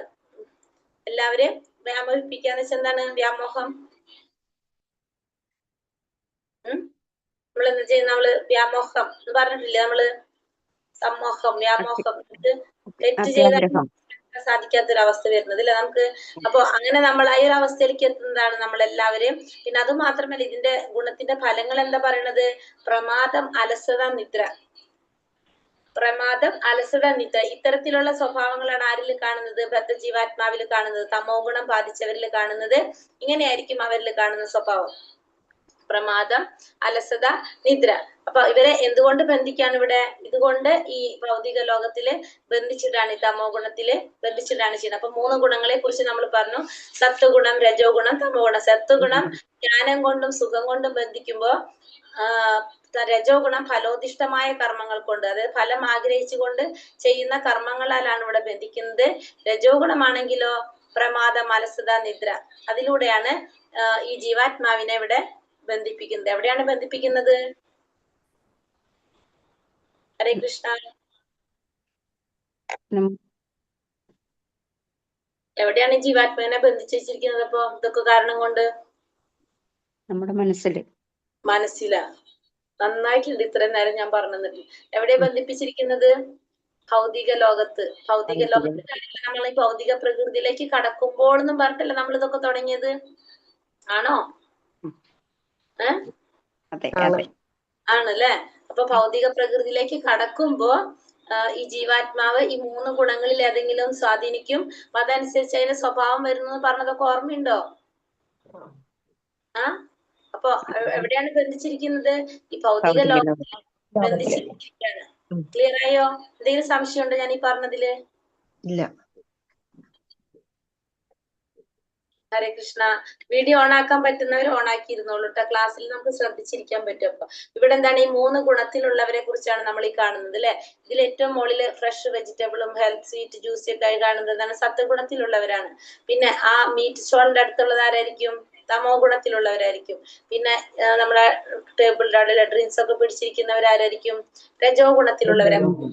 ഗുണത്തിലുള്ളവരുടെ ഒരു രീതി എന്തായിരിക്കും എന്നുള്ളത് മനുഷ്യരിൽ മാത്രല്ല, നമുക്ക് പക്ഷികളിലും എന്ത് നമുക്ക് പറയാൻ സാധിക്കും? ഈ 3 ഗുണങ്ങളെ പറ്റി പറയാനായിട്ട് സാധിക്കും. ഏറ്റവും അടിയിൽ കാണുന്ന പിക്ചർ അരയന്നം. അരയന്നത്തിന്റെ പ്രത്യേകത എന്താണ്? വെള്ളത്തിലെ അത് എങ്ങനത്തെ വെള്ളത്തിലായിരിക്കും? ശുദ്ധമായ വെള്ളത്തിൽ അല്ലെ? ശുദ്ധജലത്തിൽ ആര് കാണുന്നത്? അരയന്നം കാണപ്പെടുന്നത്. പിന്നെ പാലും വെള്ളം കൂടി മിക്സ് ചെയ്ത് കൊടുത്താൽ അത് എന്ത് മാത്രം കുടിക്കും? പാല് മാത്രം. പാല് കുടിക്കും അല്ലെ? അപ്പൊ ഈ അരയന്നം സത്വഗുണത്തിന് നമുക്ക് ഉദാഹരണം പറയാറ് അരയന്നത്തിന്. രണ്ടാമത്തേത് ഏതാണ്? തേനീച്ച. ഏതായിരിക്കും വരെ തേനീച്ചര്? തപോഗുണം. തേനീച്ച രജോഗുണം. കാരണം വെച്ചാ നമ്മള് രജോ ഗുണത്തിലുള്ളവർക്ക് എന്താണ് ആവശ്യത്തിൽ കൂടുതൽ എല്ലാം വേണം, ഉള്ളതിനേക്കാളും കൂടുതൽ വേണം. അതാണ് രജോ ഗുണത്തിലുള്ളവരുടെ സ്വഭാവം പറഞ്ഞത്. തേനീച്ച എന്താ ചെയ്യാ? തേൻ സംഭരിച്ചു വെക്കും അല്ലെ? തേൻ തേൻ സംഭരിച്ചു വെച്ചുകൊണ്ടിരിക്കുക. തേൻ അത് കണ്ടിട്ടില്ലേ നമ്മള് തേനീച്ചരെ അട കൂടെ എന്താ പറയാ അത് ചെയ്യുന്നത്? അതിങ്ങനെ അത് ചെയ്തുകൊണ്ടിരിക്കും. നമ്മളെങ്ങാനും ചെന്ന് എടുക്കാൻ പോയാലോ നമുക്കൊരു കുത്തും കിട്ടും. അപ്പൊ ഈ രജോ ഗുണത്തിലുള്ളവരുടെ സ്വഭാവം, തേനീച്ചയുടെ സ്വഭാവം എങ്ങനെയാണ്? കൂടുതൽ ഇങ്ങനെ കൂട്ടി വെക്കുക അല്ലെ? അതിനത്ര ആവശ്യമില്ലല്ലോ, പക്ഷെ അത് ചെയ്തുകൊണ്ടിരിക്കുക. അപ്പൊ എന്താണ് രജോ ഗുണത്തിലുള്ളവരുടെ സ്വഭാവം? നമ്മ പറയാം തേനീച്ച രജോ ഗുണാണ്. ഇനി കാക്കയാണെങ്കിലോ വൃത്തിയില്ലാത്ത സ്ഥലത്ത് ചെന്ന് കൊത്തി വലിച്ച് ഇങ്ങനെ ചെകഞ്ഞ് നടക്കുന്നതാണ് കാക്ക. അതേതാണ്? ഗുണത്തിലുള്ളതാണ് കാക്ക. സത്വം സുഖേ സംചയതി രജ കർമാണി ഭാരത ജ്ഞാനമാവൃത്യ തൂതമഹ പ്രമാദേ സംചയുത്യത. അല്ലയോ ഭാരതപുത്ര, സത്വഗുണം ഒരാളെ സുഖം കൊണ്ട് ബന്ധിക്കുമ്പോൾ രജോ ഗുണം കാമ്യകർമ്മങ്ങൾ കൊണ്ടാണ് ബന്ധിക്കുക. ജ്ഞാനത്തെ ആവരണം ചെയ്യുന്ന തമോ ഗുണമാകട്ടെ ഉന്മാദം കൊണ്ട് ഒരാളെ ബന്ധിക്കുന്നു. അപ്പോ സത്വഗുണം ഒരാളെ എങ്ങനെയാണ് ബന്ധിക്കുന്നത്? സുഖം കൊണ്ടാണ്. നമ്മൾ കണ്ടില്ലേ കുറെ സുഖങ്ങൾ നമുക്ക് വരുമ്പോ നമുക്ക് ഭൗതിക ലോകത്ത് ഈ സുഖങ്ങളൊക്കെ അനുഭവിച്ച് നമുക്ക് ഇരിക്കാനായിട്ട് തോന്നും. അപ്പൊ അതുകൊണ്ട് സത്വഗുണം സുഖം കൊണ്ട് ബന്ധിപ്പിക്കുന്നു. രജോ ഗുണമാണെങ്കിലോ കാമ്യകർമ്മങ്ങൾ കൊണ്ട്. രജോ ഗുണത്തിലുള്ള വ്യക്തി എങ്ങനെയായിരിക്കും? കർമ്മങ്ങൾ ചെയ്തുകൊണ്ടേയിരിക്കുകയാണ്, ഫലമുദ്ദേശിച്ച് കർമ്മങ്ങൾ ചെയ്തുകൊണ്ടേയിരിക്കുകയാണ്. അപ്പൊ അങ്ങനെ ആ കർമ്മങ്ങൾ കൊണ്ടാണ് ആര് ബന്ധിക്കുന്നത്? രജോ ഗുണത്തിലുള്ളവരെ ബന്ധിക്കുന്നത്. തമോ ഗുണത്തിലുള്ളവരാണെങ്കിലോ ജ്ഞാനത്തെ ആവരണം ചെയ്തിട്ടുള്ള തമോ ഗുണമാണെങ്കിൽ ഉന്മാദം കൊണ്ട് അല്ലെങ്കിൽ അലസത, നിദ്ര, ഇതുകൊണ്ടാണ് തമോ ഗുണത്തിലുള്ളവരെ ബന്ധിക്കുന്നത്. അപ്പൊ ഈ 3 ഗുണത്തിലുള്ളവരെ 3 തരത്തില് ബന്ധിക്കുകയാണ്. ഒന്ന് സത്വഗുണം സുഖം കൊണ്ട് കൊടുക്കുകയാണെങ്കിൽ, ഒന്നെന്താണ് ഫലോദിഷ്ട കർമ്മങ്ങൾ കൊണ്ട്, മറ്റേതാണെങ്കിൽ ആലസ്യം, നിദ്ര, ഇതൊക്കെ കൊണ്ടാണ് ബന്ധിപ്പിക്കുന്നത്. ഏത് രീതിയിലായാലും 3 ഗുണം എന്ത് ചെയ്യുന്നുണ്ട്? ഈ ഭൗതിക ലോകത്ത് നമുക്ക് ബന്ധനം വരുന്നുണ്ട് അല്ലെ? സത്വം ഭവതി ഭാരത രജസത്വം തമശ്ചൈവ തമസത്വം രജസ്തഥാ. അല്ലയോ ഭാരത, ചിലപ്പോൾ സത്വഗുണം രജോസ് തമോ ഗുണങ്ങളെ തോൽപ്പിച്ചുകൊണ്ട് മുന്നേറും. ചിലപ്പോൾ രജസ് സത്വതമോ ഗുണങ്ങളെ കീഴടക്കുന്നു. മറ്റു ചിലപ്പോൾ തമസ് സത്വ രജസ്സുകളെയും. ഈ വിധത്തിൽ എപ്പോഴും ആധിപത്യത്തിനുള്ള മത്സരം നിലനിൽക്കുന്നു. ഇവിടെ പറഞ്ഞത് ചിലപ്പോൾ സത്വഗുണം എന്ത് ചെയ്യാണ്? രജസ് തമോ ഗുണങ്ങളെ തോൽപ്പിച്ചുകൊണ്ട് മുന്നേറും. ചിലപ്പോൾ സത്വതമോ ഗുണങ്ങളെ കീഴടക്കും. ചിലപ്പോ തമസ് സത്വ രജോ ഗുണങ്ങളെ അതായത് എപ്പോഴും ആധിപത്യത്തിനുള്ള മത്സരം നിലനിർത്തുന്നു. 3 ഗുണത്തില് ഏതെങ്കിലും ഒരെണ്ണം അങ്ങോട്ടും ഇങ്ങോട്ടും കയറി ഇറങ്ങിക്കൊണ്ടിരിക്കും. അതായത് ചിലപ്പോ സത്വഗുണം മുന്നിൽ നിൽക്കും, മറ്റേത് രണ്ടിനെ കീഴ്പ്പെടുത്തും. ചിലപ്പോ രജോ ഗുണം മുന്നിൽ നിൽക്കും, മറ്റേത് രണ്ടിനെ കീഴ്പ്പെടുത്തും. ചിലപ്പോ തമോ ഗുണമായിരിക്കും. അപ്പൊ ഏത് വിധത്തിലും എങ്ങനെയാണ് ഇത് ആധിപത്യം സ്ഥാപിക്കാനായിട്ട് മത്സരം നിലനിർത്തും. ആർക്കും പരിശീലനം കൊണ്ട് സത്വഗുണം വളർത്തി രജസ് തമസ്സുകളെ തോൽപ്പിക്കാം. രജോ ഗുണം വർദ്ധിപ്പിച്ച് സത്വ തമസ്സുകളെ കീഴടക്കാനും തമോ ഗുണത്തെ പോഷിപ്പിച്ച് സത്വ രജസ്സുകളെ നശിപ്പിക്കാനും സാധിക്കും. അപ്പൊ നമുക്ക് ഒരെണ്ണത്തിനെ വർദ്ധിപ്പിച്ച് മറ്റേതിനെ നമുക്ക് കീഴടക്കാനായിട്ടും അങ്ങനെയൊക്കെ നമുക്ക് ചെയ്യാൻ സാധിക്കും. എങ്ങനെ? പരിശീലനം ചെയ്തു കഴിഞ്ഞാൽ. ഇങ്ങനെ ഭൗതിക പ്രകൃതിക്ക് 3 ഗുണങ്ങൾ ഉണ്ടെങ്കിലും സ്ഥിരനിശ്ചയമുള്ളവർക്ക് സത്വഗുണത്താൽ അനുഗ്രഹീതനാകാം. ഈ 3 ഗുണങ്ങൾ ഉണ്ടെങ്കിലും സ്ഥിരനിശ്ചയമുള്ളവർക്ക് ഏതിൽ നിൽക്കാം? സത്വഗുണത്തിൽ നിൽക്കാനായിട്ട് അതിനെയും അതിക്രമിച്ച വസുദേവ അവസ്ഥ എന്ന വിശുദ്ധ സത്യത്തിലെത്താം. ഇവിടെയാണ് ഒരാൾ ഈശ്വര ശാസ്ത്രജ്ഞാപിച്ചനാകുന്നത്. ഒരു മനുഷ്യനിൽ ഏത് ഗുണത്തിനാണ് സ്വാധീനത എന്നത് അയാളുടെ പ്രത്യേക പ്രവർത്തനത്തിൽ നിന്ന് മനസ്സിലാക്കാം. അപ്പൊ നമുക്ക് എന്ത് മനസ്സിലായി? ഇവിടെ 3 ഗുണങ്ങളും എന്ത് വരുന്നുണ്ട്? നമ്മളെ ഈ ഭൗതിക ലോകത്തിൽ ബന്ധിക്കുന്നുണ്ടെന്നുള്ളത് നമുക്ക് മനസ്സിലാക്കാനായിട്ട് സാധിക്കും. 3 ഗുണങ്ങളും നമ്മൾ എന്ത് സംഭവിക്കുന്നുണ്ട്? ഇവിടെ ഈ ഭൗതിക ലോകത്തില് നമ്മളെ ബന്ധിപ്പിക്കുന്നുണ്ട്. അപ്പൊ നമുക്ക് എന്ത് വേണം? ബന്ധിപ്പിക്കാണ്. രജോ ഗുണം ബന്ധിക്കാണ്, തമോ ഗുണം ബന്ധിക്കണം. ഗുണത്തില് മറികടക്കണം. ഈ 3 ഗുണത്തിനേക്കാളും മറികടന്നിട്ടുള്ള അതിക്രമിച്ച ഗുണം ഏതാണ്? രാജഗുണം. ഈ 3 ഇതിനെയും മറികടന്നിട്ടുള്ള അതിക്രമിച്ച ഗുണം ഏതാണ്? രാജോ ഗുണം വർദ്ധിപ്പിച്ച്. സത്വഗുണം, രജോ ഗുണം, തമോ ഗുണം. തമോ ഈ ഗുണം. തമോ ഗുണം. ഒരു ഗുണമുണ്ട്. അതേത് ഗുണാണെന്ന് അറിയാവോ? വാസുദേവാവസ്ഥ അല്ലെങ്കിൽ വാസുദേവാവസ്ഥ അല്ലെങ്കിൽ എന്താണ് വിശുദ്ധ സത്വം എന്ന് പറയുന്നതാണ് അത്. അതായത് വിശുദ്ധ സത്വം അല്ലെങ്കിൽ വസുദേവാവസ്ഥ എന്ന് പറയുന്നത് അതിലേക്ക് നമുക്ക് എത്താനായിട്ട് സാധിക്കണം. അതിനെന്ത് വേണം? ഈ 3 ഗുണങ്ങളെ നമ്മൾ മറികടക്കാനായിട്ട് ശ്രമിക്കണം. എങ്കിൽ മാത്രമേ നമുക്ക് എന്തിലേക്ക് എത്താൻ സാധിക്കുള്ളൂ? വാസുദേവാവസ്ഥയിലേക്ക് അല്ലെങ്കിൽ വിശുദ്ധ സത്വത്തിലേക്ക് ഉയരാനായിട്ട് സാധിക്കുള്ളൂ. വിശുദ്ധ സത്വത്തിലേക്ക് ഉയർന്നു കഴിഞ്ഞാൽ നമുക്ക് എന്താണ് പിന്നെ വിശുദ്ധ സത്വത്തിൽ എത്തിക്കഴിഞ്ഞാല് പിന്നെ ബന്ധനുണ്ടോ നമുക്ക്? ഇല്ല. ഇല്ല. കാരണം വെച്ചാൽ ബന്ധിക്കുന്നത് ആരാണ്? ഈ 3 ഗുണങ്ങളാണ് ഇവിടെ ബന്ധനം വരുന്നത് അല്ലെ. ആ 3 ഗുണങ്ങളുടെ അപ്പുറത്തുള്ള ഗുണം, അതായത് വിശുദ്ധ സത്വഗുണം എന്ന് പറയുന്നത് എന്താണ്? ആ ബന്ധനം ഇല്ലാത്തതാണ്. ഇല്ലാത്തതാണ് അല്ലെ. അപ്പൊ അതുകൊണ്ട് നമുക്ക് എന്ത് സാധിക്കാണ്? ആ ബന്ധനത്തിൽ നിന്ന് രക്ഷപ്പെടാനായിട്ട് സാധിക്കും. എന്തിലെത്തിയാല്? വിശുദ്ധ സത്യത്തിൽ എത്തിക്കഴിഞ്ഞാല്. ക്ലിയർ ആയോ? ഈ 3 തമ്മിലുള്ള പിടിവലി, ഒന്ന് സത്വ, രജ, തമോ, 3 ഗുണങ്ങളാണിത്. പാന്റ് ഷർട്ടൊക്കെ ഇട്ടിരിക്കുന്ന 3 ഗുണങ്ങൾ. ഈ 3 ഗുണങ്ങൾ അങ്ങോട്ടും ഇങ്ങോട്ടും പിടിവലിച്ചു കൊണ്ടിരിക്കുക. അപ്പൊ ഏത് ഗുണമാണോ കൂടുതൽ മുന്നിൽ നിൽക്കുന്നത് ആ ഗുണമായിട്ടായിരിക്കും നമ്മുടെ സ്വഭാവം കാണപ്പെടുന്നത്. സർവദ്വാരേഷു ദേഹേസ്മിൻ പ്രകാശ ഉപജായതേ ജ്ഞാനം യഥാ തഥാ വിദ്യാത് പ്രവൃത്തം സത്വമിത്യുത. 9 ദ്വാരങ്ങളാണ് ശരീരത്തിനുള്ളത്. ഏതൊക്കെയാണ്? 2 കണ്ണ്, 2 ചെവി, 2 നാസാദ്വാരങ്ങൾ, വായ്, ലിംഗം, മലദ്വാരം. ഇതാണ് 9 ദ്വാരങ്ങള്. കണ്ണ് 2 ചെവി, നാസാദ്വാരങ്ങൾ 2, വായ്, ലിംഗം, മലദ്വാരം. ഇത് സാത്വികത ലക്ഷണങ്ങളെ പ്രകാശിതമാകുമ്പോൾ മനുഷ്യൻ സത്വഗുണ സമ്പന്നനാണെന്ന് മനസ്സിലാക്കാം. എപ്പോഴാണോ ഈ നമ്മൾ പറഞ്ഞ 9 ദ്വാരങ്ങള് അത് സാത്വികത ലക്ഷണങ്ങൾ കൊണ്ട് പ്രകാശിതമാകുന്നത്, അപ്പൊ നമുക്ക് എന്തറിയാൻ സാധിക്കും? നമ്മള് സത്വഗുണത്തിലാണ് സമ്പന്നനാണെന്ന് മനസ്സിലാക്കാൻ സാധിക്കും. അത്തരക്കാർ കാര്യങ്ങളെ ശരിയായ നിലയിൽ നോക്കിക്കാണുകയും കേൾക്കുകയും അനുഭവിക്കുകയും ചെയ്യും. ഇപ്പൊ സത്വഗുണത്തിലുള്ളവരാണെങ്കിൽ എന്താണ്? ഒരു കാര്യത്തിന്, ഒരു വസ്തുത ശരിയായ രീതിയിൽ നോക്കിക്കാണാനും അനുഭവിക്കുകയും ചെയ്യും. ഈ സത്വഗുണത്തിലുള്ളവർക്ക് സാധിക്കും. അവർ ആന്തരികമായും ബാഹ്യമായും പരിശുദ്ധരാണ്. നവദ്വാരങ്ങളിലും പ്രവൃത്തമായ സന്തുഷ്ടിയുടെ ലക്ഷണങ്ങൾ കാണാം. ഇതാണ് സത്വഗുണത്തിന്റെ അവസ്ഥ. അപ്പൊ സത്വഗുണത്തിലുള്ളവര് എങ്ങനെയായിരിക്കും? സത്വഗുണത്തിലുള്ളവര് എപ്പോഴും കാര്യങ്ങൾ ശരിയായ രീതിയിൽ നോക്കി കാണാൻ ശ്രമിക്കുന്നവരാണ് ആര്? ഈ സത്വഗുണത്തിലുള്ളവര്. പിന്നെ അത് മാത്രല്ല, ഈ സത്വഗുണത്തിലുള്ള ലക്ഷണം പറയുന്നത് നവദ്വാരങ്ങളിലും എന്ത് സാധിക്കും? സന്തുഷ്ടിയുടെ ലക്ഷണങ്ങൾ കാണാനായിട്ട് സാധിക്കും. ഇതാണ് സത്വഗുണത്തിന്റെ അവസ്ഥ എന്ന് പറയുന്നത്. ലോഭ പ്രവൃത്തിരാരംഭ കർമ്മണാമശമസ്പൃഹ രജസ്യേതാനി ജായന്തേ വിവൃതേ പരദർശഭ. ഹേ ഭാരതശ്രേഷ്ഠ, രജോ ഗുണം വർദ്ധിക്കുമ്പോൾ അതിയായ ആസക്തി, ഫലോദിഷ്ടമായ പ്രവർത്തനം, കഠിനമായ പ്രയത്നം, അടക്കാനാവാത്ത ആഗ്രഹം, മോഹാവേശം എന്നീ ലക്ഷണങ്ങൾ ഉണ്ടാകുന്നു. ഇനി രജോ ഗുണമാണ് വർദ്ധിക്കുന്നതെങ്കിലോ ആസക്തി ഉണ്ടാവും. അതിയായ ആസക്തി, ഫലോദിഷ്ടമായ പ്രവർത്തനം, കഠിനമായ പ്രയത്നം, കഠിനമായിട്ടുള്ള പ്രയത്നങ്ങൾ, പിന്നെ അടക്കാനാവാത്ത ആഗ്രഹം, മോഹാവേശം, ഈ ലക്ഷണങ്ങളൊക്കെ എന്തിനുണ്ടാകും? രജോ ഗുണം വർദ്ധിക്കുമ്പോണ്ടാകും. നമുക്കത് നമ്മൾ പറഞ്ഞല്ലേ, ഭയങ്കര ആഗ്രഹങ്ങൾ കൂടുതലായിരിക്കും.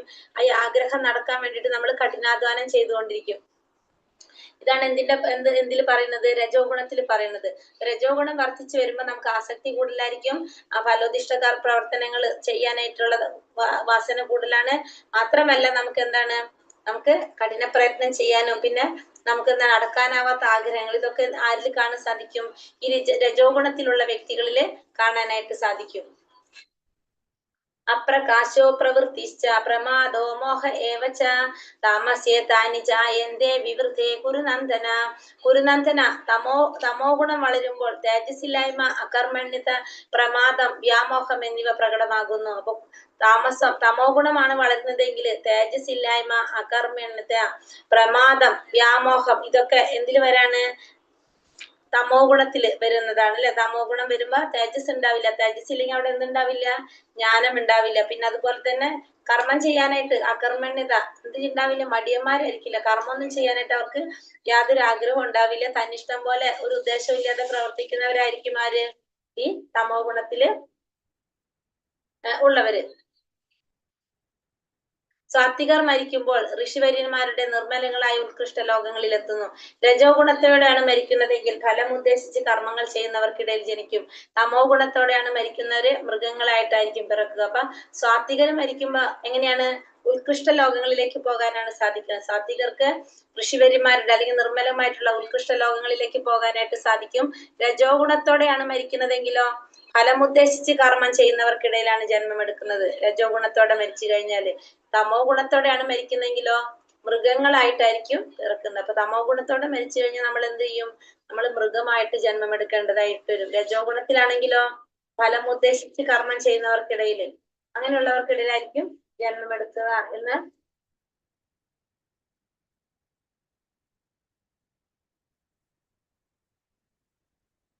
ഒരു മിനിറ്റ്.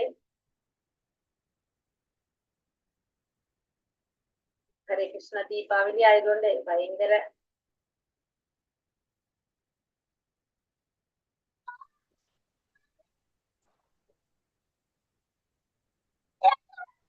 ഹരേ കൃഷ്ണ കഴിഞ്ഞു. വടക്കം പൊട്ടലും ഭയങ്കര ഇവിടെ. അപ്പൊ തമോ ഗുണത്തിൽ മരിക്കുന്നവരെങ്ങനെയാണ്? മൃഗങ്ങളായിട്ടായിരിക്കും മൃഗങ്ങളായിട്ട് വരുന്നത്.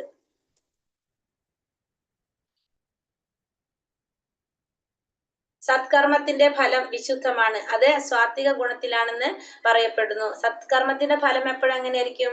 വിശുദ്ധമായിട്ടുള്ളതായിരിക്കും. അതെങ്ങനെയാണ്? സാത്വിക ഗുണത്തിലുള്ളതാണ് നമുക്ക് പറയാം. രജോ ഗുണത്തില് ചെയ്യുന്ന പ്രവൃത്തിയുടെ ഫലം എങ്ങനെയാണ്? രജോ ഗുണത്തിലുള്ളത് ദുഃഖമാണ് ഫലം. രജോ ഗുണത്തിൽ എന്താണത്?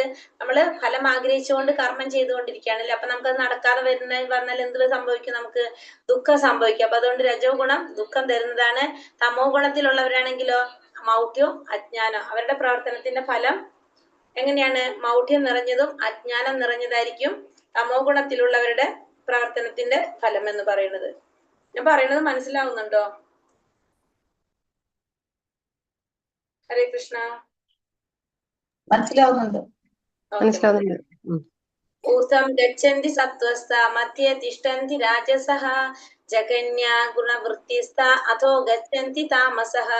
സ്വാത്വിക സ്വഭാവികൾ ക്രമേണ ഉത്കൃഷ്ട ലോകങ്ങളിലേക്ക് ുള്ളവർ ഭൂലോകങ്ങളിൽ ജീവിക്കുകയും നീച തമോ ഗുണത്തിന് അടിമപ്പെട്ടവർ നരകങ്ങളിൽ പോയി നിപതിക്കുകയും ചെയ്യുന്നു. അപ്പൊ സാത്വിക സ്വഭാവത്തിലുള്ളവര് എവിടേക്ക് പോകും? ഉത്കൃഷ്ട ലോകങ്ങളിലേക്ക്. സ്വഭാവികള് രാജസിക ഗുണമാണുള്ളതെങ്കിലോ എവിടെയാണ് വരാ? ഭൂമിയിലാണ് വരേണ്ടത്. എല്ലാവരും എവിടെയാണ്? ഭൂമിയിലാണ്.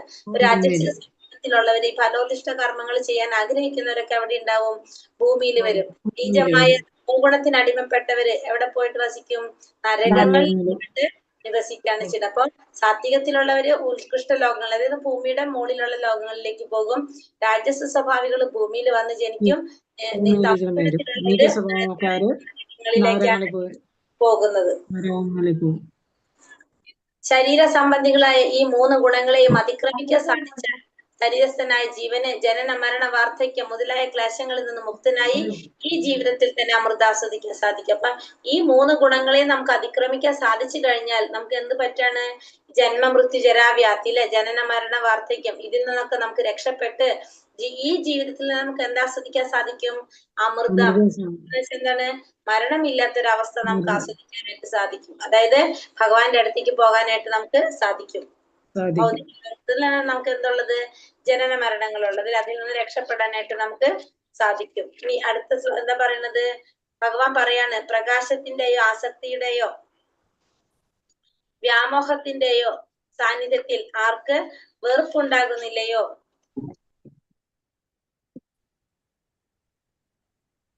ഇതിനിടയ്ക്ക് 2 ശ്ലോകങ്ങളുണ്ട്. ഞാൻ അതിന്റെ മീനിങ് പറയാം. അപ്പൊ ഇതൊക്കെ കേൾക്കുമ്പോൾ അർജുനൻ ചോദിക്കാണ് ഭഗവാന്റെ അടുത്ത് 2-3 ചോദ്യങ്ങൾ ചോദിക്കുന്നുണ്ട് അർജുനൻ. അതായത് ഈ ത്രിഗുണങ്ങളാണ്. ഇപ്പൊ അർജുനൻ എന്ത് മനസ്സിലായി? നമ്മൾ ഈ ത്രിഗുണങ്ങൾ എന്ന് നമുക്ക് എന്താ മനസ്സിലായത്? ഇപ്പോ ത്രിഗുണങ്ങളെ ഏതാണെന്ന് മനസ്സിലായി. പിന്നെ നമുക്ക് എന്തുകൂടി മനസ്സിലായി? ത്രിഗുണങ്ങളുടെ സ്വാധീനം കൊണ്ടാണ് നമ്മൾ ഓരോ പ്രവർത്തികൾ ചെയ്തു പോണല്ലേ. അപ്പൊ ആ ത്രിഗുണങ്ങളെ മറികടക്കേണ്ടതാണ് നമുക്ക് മനസ്സിലായി, ഇല്ലേ? മനസ്സിലാവുണ്ടോ ഞാൻ പറയുന്നത്? മനസ്സിലായി. പിന്നെ അതേപോലെ തന്നെ നമുക്ക് എന്തും കൂടി അറിയണം. നമുക്ക് ഈ ത്രിഗുണങ്ങളെ എങ്ങനെയാണ് മറികടക്കണം എന്ന് മനസ്സിലായ പോരല്ലോ, എങ്ങനെ മറികടക്കണം എന്ന് കൂടി നമുക്ക് അറിയണ്ടേ. എന്നാലേ നമുക്കത് പ്രാക്ടിക്കൽ ആക്കാൻ പറ്റുള്ളൂ. അത് എങ്ങനെയാണെന്നറിയാം. പിന്നെ അങ്ങനെയുള്ള വ്യക്തിയുടെ പെരുമാറ്റം എങ്ങനെയാണ്. അപ്പൊ അങ്ങനെ 3 ചോദ്യങ്ങളാണ് ഇവിടെ അർജുനൻ ചോദിക്കുന്നത്. നമ്മളെ പോലെ തന്നെ എന്താണ്, ഒന്ന് ഈ ഭൗതിക പ്രകൃതിയുടെ ത്രിഗുണങ്ങള് അതിക്രമിച്ച വ്യക്തിയുടെ ലക്ഷണങ്ങൾ എന്തൊക്കെയാണ്, എങ്ങനെയായിരിക്കും അദ്ദേഹത്തിന്റെ പെരുമാറ്റം, എങ്ങനെയാണ് ഇതിനെ മറികടന്നത്, അങ്ങനെ 3 ചോദ്യങ്ങളാണ് അർജുനനോട് ചോദിക്കുന്നത്. അതിനുള്ള ഉത്തരാണ് ഭഗവാൻ ഈ ശ്ലോകത്തിലൂടെ പറഞ്ഞത്. ആദ്യത്തെ 2 ഉത്തരാണ് ഇതിൽ പറയുന്നത്.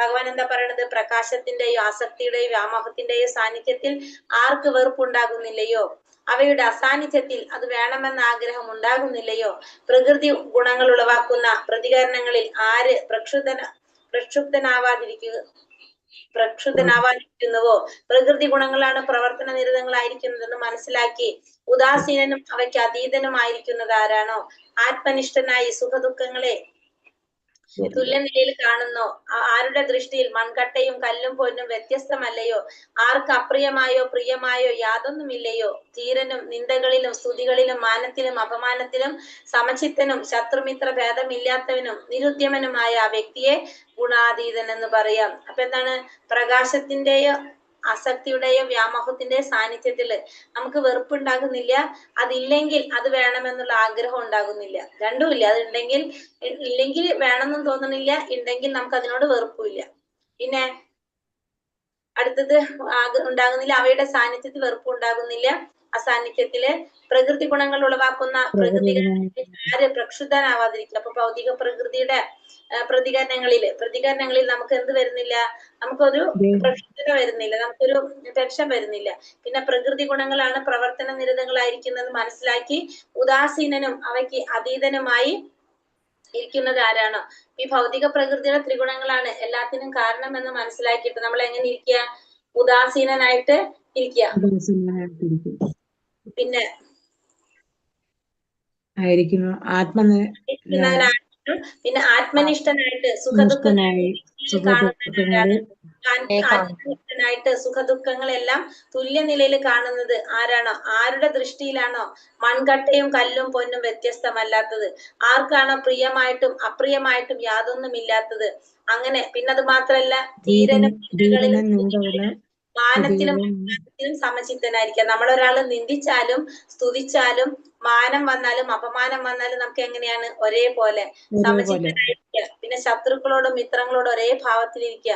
അങ്ങനെ നിരുദ്യമനായിട്ടുള്ള ആ വ്യക്തിയെ നമുക്ക് എന്ത് പറയാം, ഈ ഗുണങ്ങൾ മറികടന്ന വ്യക്തിയാണെന്ന് പറയാം, ഗുണങ്ങൾക്ക് അതീതനായ വ്യക്തിയാണെന്ന് പറയാം. അപ്പൊ ആദ്യത്തെ ചോദ്യം എന്തായിരുന്നു, ത്രിഗുണങ്ങളെ അതിക്രമിച്ച വ്യക്തിയുടെ ലക്ഷണങ്ങൾ. ആ വ്യക്തിയുടെ ലക്ഷണങ്ങളാണ് പ്രകാശത്തിന്റെയും ആസക്തിയുടെയും വ്യാമോഹത്തിന്റെയും വെറുപ്പുണ്ടാകുന്നില്ല, അതില്ലെങ്കിൽ അത് വേണമെന്ന് ആഗ്രഹം ഉണ്ടാവുന്നില്ല, പ്രകൃതി ഗുണങ്ങൾ ഉളവാക്കുന്ന പ്രതികരണങ്ങളിൽ പ്രക്ഷുബ്ധനാകുന്നില്ല, പ്രകൃതി ഗുണങ്ങളാണ് പ്രവർത്തന നിരതങ്ങൾ എന്ന് മനസ്സിലാക്കിയിട്ട് ഉദാസീനനായിട്ട് അവയ്ക്ക് അതീതനായിട്ട് ഇരിക്കുന്നത്, പിന്നെ സുഖദുഃഖങ്ങളെ തുല്യ നിലയിൽ കാണാൻ ശ്രമിക്കുക, പിന്നെ കല്ലും മണ്ണും പൊന്നും എല്ലാതും ഒരേപോലെ കാണാൻ ശ്രമിക്കുക, പിന്നെ പ്രിയമായിട്ടും അപ്രിയമായിട്ടും യാതൊന്നില്ലാത്ത ധീരൻ.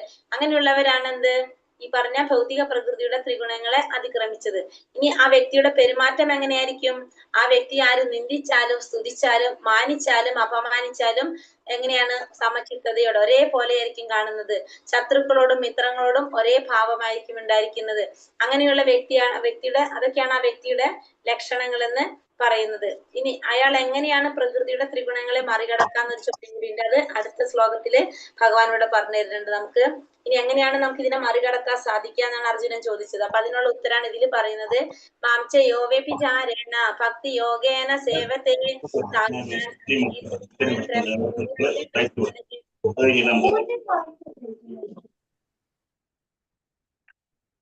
ഏതു പരിസ്ഥിതിയിലും പിഴയ്ക്കാതെ ഭക്തിപൂർവ്വം ഭഗവത് സേവനത്തിൽ ഏർപ്പെടുന്നവർക്ക് വേഗത്തിൽ ഭൗതിക പ്രകൃതിയുടെ ത്രിഗുണങ്ങളെ അതിക്രമിച്ച് ബ്രഹ്മപദത്തിലെത്താം. അപ്പൊ ഏതൊരു പരിസ്ഥിതിയിലും പിഴയ്ക്കാതെ തന്നെ ഭക്തിപൂർവ്വം ഭഗവത് സേവനത്തിൽ ഏർപ്പെടുന്നവർക്ക് വേഗത്തിൽ പ്രകൃതിയുടെ ത്രിഗുണങ്ങളെ അതിക്രമിച്ച് ബ്രഹ്മപദത്തിലെത്താം. അപ്പൊ ഇവിടെ എന്താ പറയണത്, ഏതൊരു പരിസ്ഥിതിയിലും നമുക്ക് എന്ത് വേണം, പിഴയ്ക്കാതെ ഭക്തിയുടെ സേവനം ചെയ്യാം. അപ്പൊ മൂന്നാമത്തെ ചോദ്യത്തിന്റെ ഉത്തരം അല്ലെ, എങ്ങനെയാണ് പ്രകൃതി ഗുണങ്ങളെ അതിക്രമിക്കാൻ സാധിക്കുന്നത്, എന്ത് വേണം, ഭക്തിയുടെ സേവനം നടത്തിക്കൊണ്ട്. ഏതൊരു പരിസ്ഥിതിയിലും പിഴയ്ക്കാതെ ഭക്തിയുടെ സേവനം ചെയ്തുകൊണ്ടാണ് നമുക്ക് എന്ത് സാധിക്കുന്നത്? ഭൗതിക പ്രകൃതിയുടെ ത്രിഗുണങ്ങളെ അതിക്രമിച്ച് ബ്രഹ്മപദത്തിലെത്താനായിട്ട് സാധിക്കുന്നത്. മനസ്സിലായോ ഞാൻ പറഞ്ഞത്? എന്ത് ചെയ്യണം നമ്മള്? ഭക്തിയുടെ സേവനം, ഭഗവാന് സേവനം ചെയ്യുമ്പോഴാണ് നമുക്ക് ഈ ത്രിഗുണങ്ങളെ മറികടക്കാനായിട്ട് സാധിക്കുന്നത്. ഹരേ കൃഷ്ണ. നമ്മളിവിടെ ഒരു കഥയും കൂടി പറയുന്നുണ്ട് ഇതില്. അതായത് ത്രിഗുണങ്ങളെ മറികടക്കാനായിട്ട് സാധിച്ച ഒരു വ്യക്തിയുടെ കഥ. അതായത് നമുക്ക് ഏത് ഗുണാണെങ്കിലും നമ്മൾ എന്ത് ചെയ്യണം എന്നാ പറഞ്ഞത്? ആ ഗുണങ്ങളെ നമുക്ക് മറികടക്കാനായിട്ട് സാധിച്ചിരിക്കണം, അല്ലെ? ഭൗതിക പ്രകൃതിയുടെ ത്രിഗുണങ്ങളെ മറികടക്കണം. എങ്കിൽ മാത്രമേ നമുക്ക് എന്തില്ലാതിരിക്കുന്നുള്ളൂ? ഈ ഭൗതിക ലോകത്തില് ബന്ധനമില്ലാതിരിക്കുന്നുള്ളൂ, അല്ലെ? അപ്പൊ അതിനെ നമുക്ക് മറികടക്കാനായിട്ട് എന്താണ് ആദ്യം ചെയ്യേണ്ടത്? നമ്മള് എങ്ങനെയാന്ന് പറഞ്ഞു? എങ്ങനെ മറികടക്കാനായിട്ട് എങ്ങനെ സാധിക്കുക? മൂന്നാമത്തെ ചോദ്യം, എങ്ങനെ അതിനെ അതിക്രമിക്കുന്നു എന്നല്ല ഭഗവാനോട് അർജുനൻ ചോദിച്ചത്. അതിന് ഉത്തരം എന്താ പറഞ്ഞത്? എങ്ങനെയാന്ന് പറഞ്ഞു? പറയ് എങ്ങനെയാണ് പറഞ്ഞത്? ത്രിഗുണങ്ങൾ എങ്ങനെ മറികടക്കാൻ സാധിക്കുന്ന? ഭക്തിയുടെ സേവനം. ഏതൊരു സാഹചര്യത്തിലും ഇടയ്ക്കാതെ ഭക്തിയുടെ സേവനം ചെയ്യാം, അല്ലെ? അപ്പൊ ഭക്തിയുടെ സേവനം എന്ന് വെച്ചാൽ എന്താണ്? ഭഗവാന്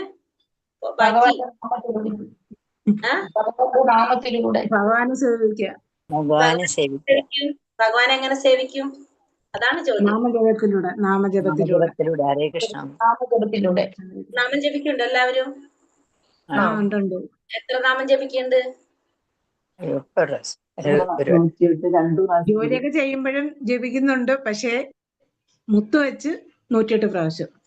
അത്ര ജപിച്ച ഭഗവാന്റെ സേവനായോ? ഭഗവാന് ഭക്തിയുടെ സേവനം. ഹരേ കൃഷ്ണ. ഭക്തിയുടെ സേവനത്തിലൂടെയാണ് ഭഗവാനെ നമ്മൾ എന്ത് ചെയ്യണം എന്ന് പറഞ്ഞ ത്രിഗുണങ്ങളെ മറികടക്കാൻ. എന്നിട്ട് നമ്മൾ 108 മുത്ത് ഭഗവാനെ വിളിച്ചാൽ മതിയോ? അങ്ങനല്ല, നമ്മുടെ കിട്ടുന്ന സമയമൊക്കെ. അപ്പൊ നമുക്ക് എന്താ ചെയ്യേണ്ടത്? ഭഗവാൻ നമ്മൾ പറയുന്നത് മുഴുവൻ അപ്പപ്പ കേൾക്കണം. നമ്മളെല്ലാം കഴിഞ്ഞിട്ട് ഭഗവാനെ കേൾക്കാൻ പാടുള്ളൂ, അല്ലെ? അങ്ങനെ നമ്മൾ ചെയ്യാൻ പാടുണ്ടോ? നമ്മൾ എന്ത് ചെയ്യണം? അങ്ങനല്ല, നമുക്ക് കാര്യങ്ങളും ഒക്കെ ഇല്ലേ?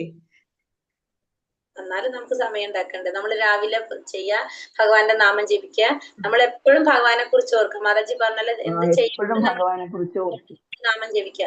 അത് കൂടാതെ അതിനായിട്ട് ഒരു അരമണിക്കൂർ നമ്മൾ മാറ്റിവെക്കുക. നമുക്ക് ബാക്കിയുള്ളത് ചെയ്യുന്നത് മുഴുവൻ ആർക്ക് വേണ്ടിയിട്ടാ? വീട്ടിലുള്ളവർക്ക് വേണ്ടിയിട്ടാ. നമുക്ക് വല്ലതും ചെയ്യണ്ടോ നമ്മള്? ഭർത്താവിനോ മക്കൾക്കോ അല്ലെങ്കിൽ ഭാര്യയ്ക്കോ ഒക്കെ വേണ്ടിയിട്ട്, അല്ലെങ്കിൽ നമ്മളെ ബന്ധുക്കാർക്ക് വേണ്ടിയിട്ടാ ചെയ്യണത്. ഇവരാരെങ്കിലും നമുക്ക് എന്തെങ്കിലും സഹായം ചെയ്തു തരും നമുക്ക് വേണ്ട സമയത്ത്? ഇല്ല. ആര് മാത്രമേ ഉണ്ടാവുള്ളൂ? ഭഗവാൻ മാത്രമേ ഉണ്ടാവുള്ളൂ.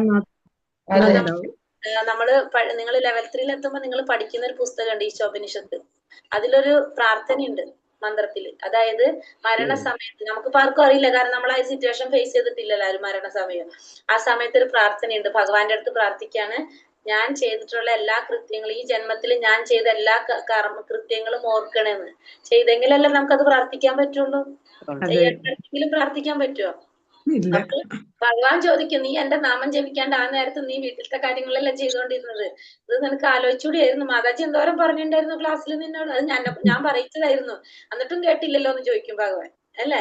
അപ്പൊ നമ്മൾ എന്ത് ചെയ്യണം? ഒരു അരമണിക്കൂർ സമാധാനം വേണം എല്ലാവർക്കും. 4 മാല ജപിക്കുക, സമാധാനം കിട്ടും നമുക്ക്. 4 മാല ജപിക്കാൻ തുടങ്ങാം. ഒരു മാല ഒരു ദിവസം, ഒരാഴ്ച ഒരു മാല ജപിക്കുക. അപ്പൊ നമുക്കൊന്ന് ശീലവും. 2 മാല ജപിച്ചു. 2 മാല ജപിക്കുന്ന മാതാജി 3ലേക്ക് പോവാം. നമ്മൾ ഇവിടെ തന്നെ നിൽക്കരുത്. നമ്മൾ കയറി നമുക്ക് ഓരോ വർഷവും ക്ലാസ് കയറ്റി വരുന്നില്ല. നമ്മൾ 1ാം ക്ലാസ്സിൽ നിന്ന് 2ലേക്ക് പോകും, 2ൽ നിന്ന് 3ലേക്ക്. ഒരു തന്നെ നിൽക്കില്ലല്ലോ. അപ്പൊ അതേപോലെ നമുക്ക് ഒരു വർഷം നോക്കണ്ട. ഒരു വർഷം നോക്കുമ്പോഴേക്കും നമ്മളെ ജീവിതം കുറെ പോകും. ഇപ്പൊ തന്നെ നമ്മൾ ലേറ്റ് ആയി. ഇത്രയും ലേറ്റ് ആയിട്ട് നമ്മളൊക്കെ തുടങ്ങുന്നത് തന്നെ. അപ്പൊ നമ്മൾ എന്ത് ചെയ്യാം? ഒരു മാല ആഴ്ചയിൽ ഒരു ദിവസം ഒരാഴ്ച ഒരു മാല ജപിച്ച് നമുക്ക് ശീലാവുമ്പോ, ഇപ്പൊ നമ്മളിപ്പോ 14ാമത്തെ ക്ലാസ് ആയി. 14 ദിവസമായി നമ്മൾ പഠിക്കാൻ തുടങ്ങിയിട്ട്. അപ്പൊ നിങ്ങൾ ഇപ്പൊ 1ന് കയറേണ്ട സമയമൊക്കെ ആയി. നമ്മൾ എന്ത് ചെയ്യാ? ഒരു മാലയിന്ന് പിന്നത്തെ ശരിക്കും 2ാമത്തെ മാലയും കൂടി തുടങ്ങാം. അത് കഴിഞ്ഞിട്ട് 2ാമത്തെ തുടങ്ങുമ്പോ ഒരു മാല ഒരു ദിവസം എങ്ങനാ? ഒരാഴ്ച എന്നാ മാതാജി പറഞ്ഞ? എങ്ങനാ? അങ്ങനെയല്ല, ഒരു ദിവസം ഒരു മാല ചെയ്തല്ലോ. അങ്ങനെ ആയി ഒരാഴ്ച മുഴുവൻ നിങ്ങൾ ഒരു മാല തന്നെ ചെയ്യണം. പിന്നത്തെ ആഴ്ച നമ്മൾ വിചാരിക്കുക, ഞാൻ ഇന്ന് തൊട്ട് 2 മാല തുടങ്ങുന്നു. 2 അങ്ങനെ, അതായത് 15 മിനിറ്റ് 20 മിനിറ്റ് കൂട്ടും 2 മാലയ്ക്ക്. അത് കഴിഞ്ഞ് ഒരാഴ്ച വേണമെന്ന് പറയുന്ന വേണമെന്നല്ല ഞാൻ പറയുന്ന വെച്ചാൽ പിറ്റന്നാ തുടങ്ങാനേ പറയുള്ളൂ. പിന്നെ നിങ്ങളെ കൂടി ചെയ്തോണ്ട് ഞാൻ പറയുന്നതാണ് ഒരാഴ്ച ഒരു മാലയിൽ ചെയ്തോളാനായിട്ട്. ഒരെണ്ണം ചെയ്യാം, ഒരാഴ്ചക്ക് ഒരെണ്ണം കൂട്ടുക. അങ്ങനെ അങ്ങനെ നമ്മള് അപ്പൊ ഒരു മാസം കൊണ്ട് നമുക്ക് 4 മാലയാക്കാൻ പറ്റും അല്ലെ. 4 ആഴ്ച ഓരോ മാല കൂട്ടിക്കഴിഞ്ഞാൽ നമുക്ക് ഒരു മാല ചൊല്ലിക്കഴിയുമ്പോ മാല വെക്കാൻ തോന്നരുത്. വീണ്ടും ചൊല്ലണം നമ്മളെ മനസ്സിൽ ആഗ്രഹം വരണം. അതപ്പോഴാണ് എന്ത് വരുന്നത്, ഭഗവാനോട് ആ ഒരു അടുപ്പം വരുന്നത് നമുക്ക്. അല്ലെങ്കിൽ നമ്മളെ കടത്ത് ചെയ്യണ പോലെ നമ്മൾ എന്തോ ചെയ്തു പോകണമെന്നുള്ളൂ. പക്ഷെ നമുക്ക് എങ്ങനെ തോന്നണം, മാല ജപിക്കുമ്പോ നമുക്കത് നിർത്താൻ തോന്നരുത്. ഒരെണ്ണം കഴിയുമ്പോ നമുക്ക് തോന്നണം ഒരെണ്ണം കൂടി ചെയ്തിട്ട് നിർത്താം. അങ്ങനെ നമ്മളെ അതായത് നമുക്ക് ആഗ്രഹമുണ്ട്, പക്ഷെ നിവർത്തില്ലാണ്ട് നമ്മൾ ഇരിക്കേണ്ടി വരാം. ചിലപ്പോ നമ്മളിപ്പോ ജോലി ചെയ്യേണ്ടത് എന്തെങ്കിലും ചെയ്തോണ്ടിരിക്കായിരിക്കും. അപ്പൊ അതുകൊണ്ട് നമുക്ക് അങ്ങനെ ആയിരിക്കണം നമുക്ക് തോന്നുന്നത്. അല്ലാതെ നമുക്ക് ഇത് എങ്ങനെയെങ്കിലും തീർത്തിട്ട് അവിടേക്ക് പോകണം എന്നല്ല ചിന്തിക്കേണ്ടത്. അല്ല മാതാജി, കൊറേ മരണങ്ങള്, ഒത്തിരി മരണങ്ങൾ നമ്മൾ പോയിട്ട് വന്നിട്ട് പിന്നെ അങ്ങനെയൊക്കെ വരുമ്പോഴത്തേക്കാണ് ഈ ജപം മുടങ്ങിപ്പോണത്. ഞാൻ നേരത്തെ യാത്ര ചെയ്യുന്ന സമയത്ത് ഞാൻ ആ മുത്ത് ജപിച്ചുകൊണ്ടേ ഇരിക്കുമായിരുന്നു, ബസ്സിലാണെങ്കിൽ. കണ്ടെത്തണം. നമുക്ക് ഒരാളും ഇതിനു വേണ്ടി സമയം ഒരാളും കൊണ്ടുതരില്ല. നമ്മൾ തന്നെ സമയം കണ്ടെത്തണം. കാരണം നമ്മൾ ഈ ശരീരം കൊണ്ട് ചെയ്യാവുന്ന ഏറ്റവും നല്ലൊരു കാര്യം എന്ന് വെച്ചാല് നമ്മളെ ജീവാത്മാവിന് മോചനം കൊടുക്കുക എന്നുള്ളത്. നമുക്ക് ഈ ഒരു ശരീരം കൊണ്ട് ചെയ്യാൻ സാധിക്കുന്നത്. അതിന് നമ്മൾ ശ്രമിക്കാൻ നോക്കാം. അപ്പൊ നമ്മളെ കൊണ്ട് പറ്റാവുന്ന കാര്യം നമുക്ക് ചെയ്യാം. ഒരു അരമണിക്കൂർ നമുക്ക് ഇതിന് വേണ്ടിയിട്ട് അതെന്തായാലും എല്ലാവർക്കും ചെയ്യാൻ പറ്റും. അതെനിക്ക് ഉറപ്പ്. അരമണിക്കൂർ നീക്കാൻ പറ്റാത്തവരാരും ഉണ്ടാവില്ലേ നമ്മളെ. ജോലിക്ക് പോകുമ്പോഴേ ബസ്സിലിരിക്കുമ്പോഴും ഞാൻ ജപിച്ചുകൊണ്ടേ ഇരിക്കുമായിരുന്നു. സുഖാണ്, ബസ്സിനൊക്കെ പോണവർക്ക് സുഖാണ്. സീറ്റ് കിട്ടിക്കഴിഞ്ഞാൽ സുഖമായിട്ട്. അപ്പൊ നമ്മള് സമയം കണ്ടെത്താൻ നോക്കും. ഒന്നില്ലെങ്കിൽ വൈകുന്നേരം വിളക്ക് വയ്ക്കുന്ന സമയത്ത് 2 മാല ചൊല്ല, രാവിലെ വിളക്ക് വയ്ക്കുന്ന നേരത്ത് 2 മാല ചൊല്ല. അപ്പൊ 4 മാല സുഖമായിട്ട് ചൊല്ലാം ഒരു ദിവസം. 20 മിനിറ്റ് അല്ല വേണ്ടു നമുക്ക് ഒരു 2 മാല ചൊല്ലണമെങ്കിൽ. പതുക്കെ ചൊല്ലി വരുമ്പോ സ്പീഡിൽ വരും നമുക്ക്. അപ്പൊ നമുക്ക് പിന്നെ 7 മിനിറ്റ് കൊണ്ടൊക്കെ ചെയ്യാൻ പറ്റും. നാമജപം നമ്മൾ കൂട്ടിയാലാണ് നമുക്ക് ഈ ക്ലാസ്സും ആ നാമജപവും കൂടി വരുമ്പോ നമുക്ക് കുറെ മാറ്റങ്ങൾ വരും. അതിൽ ഫസ്റ്റത്താണ് സമാധാനം. ഇപ്പൊ എനിക്ക് സമാധാനമേ ഉള്ളു. എന്ത് പറഞ്ഞാലും ഞാൻ മൈൻഡ് ചെയ്യത്തില്ല. അപ്പൊ അത് ലെവലിലേക്ക് നമ്മൾ എത്തണമെങ്കിൽ നമ്മൾ ഈ പറഞ്ഞ പോലെ 4 മാല നമ്മൾ തുടങ്ങിക്കഴിഞ്ഞാൽ പിന്നെ നമ്മൾ നിർത്തില്ല.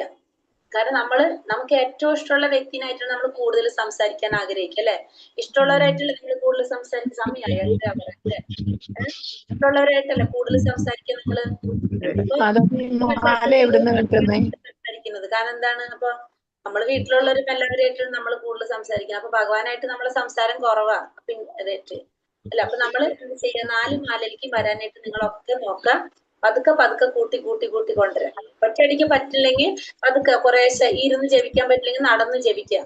ഇനി കുറെ നേരം ഇരുന്നും നടന്നും ബുദ്ധിമുട്ടാണ്, അങ്ങനെ ശരീരത്തിന് ബുദ്ധിമുട്ടുള്ളവർ കിടന്ന് ജപിക്കും. എങ്ങനെയായാലും ഭഗവാന്റെ നാമം ജപിക്കാൻ നോക്കാം. തുളസിമാലയാണോ നല്ലത്? തുളസിമാലല്ല, സാധാരണ മാല. ചന്ദനത്തിന്റെ മുത്തായിരിക്കുന്ന കേട്ടോ, ചന്ദനത്തിന്റെ വേപ്പിന്റെ മുത്ത് മേടിച്ചാൽ മതി. അപ്പൊ അങ്ങനെ ജപിക്കാം. അങ്ങനെ ജപിക്കുമ്പോ മാല എവിടുന്നാ കിട്ടുന്നേ? ഇപ്പോഴാ മാലയുടെ കാര്യമൊക്കെ അന്വേഷിക്കുന്നത്.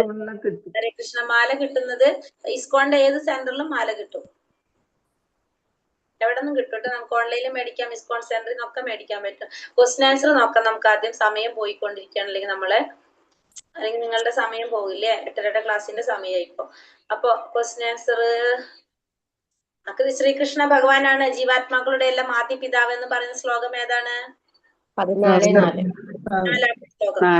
എത്ര തരം ജീവാത്മാക്കളുണ്ട്? 84 ജീവാത്മാക്കള്. ഭൗതിക പ്രകൃതിയുടെ ത്രിഗുണങ്ങൾ ഏതൊക്കെയാണ്? സത്വം, രജസ്, തമസ്. തേനീച്ച ഏത് ഗുണത്തിൽപ്പെടുന്നതാണ്? ഫലം എങ്ങനെയായിരിക്കും?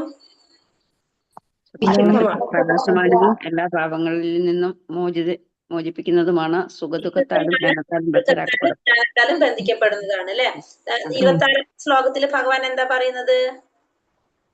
26 ശ്ലോകത്തില് ഏത് പരിതസ്ഥിതിയിലും പിഴയ്ക്കാതെ ഭക്തിപൂർവം സേവനത്തിൽ ഏർപ്പെടുന്നവർക്ക്.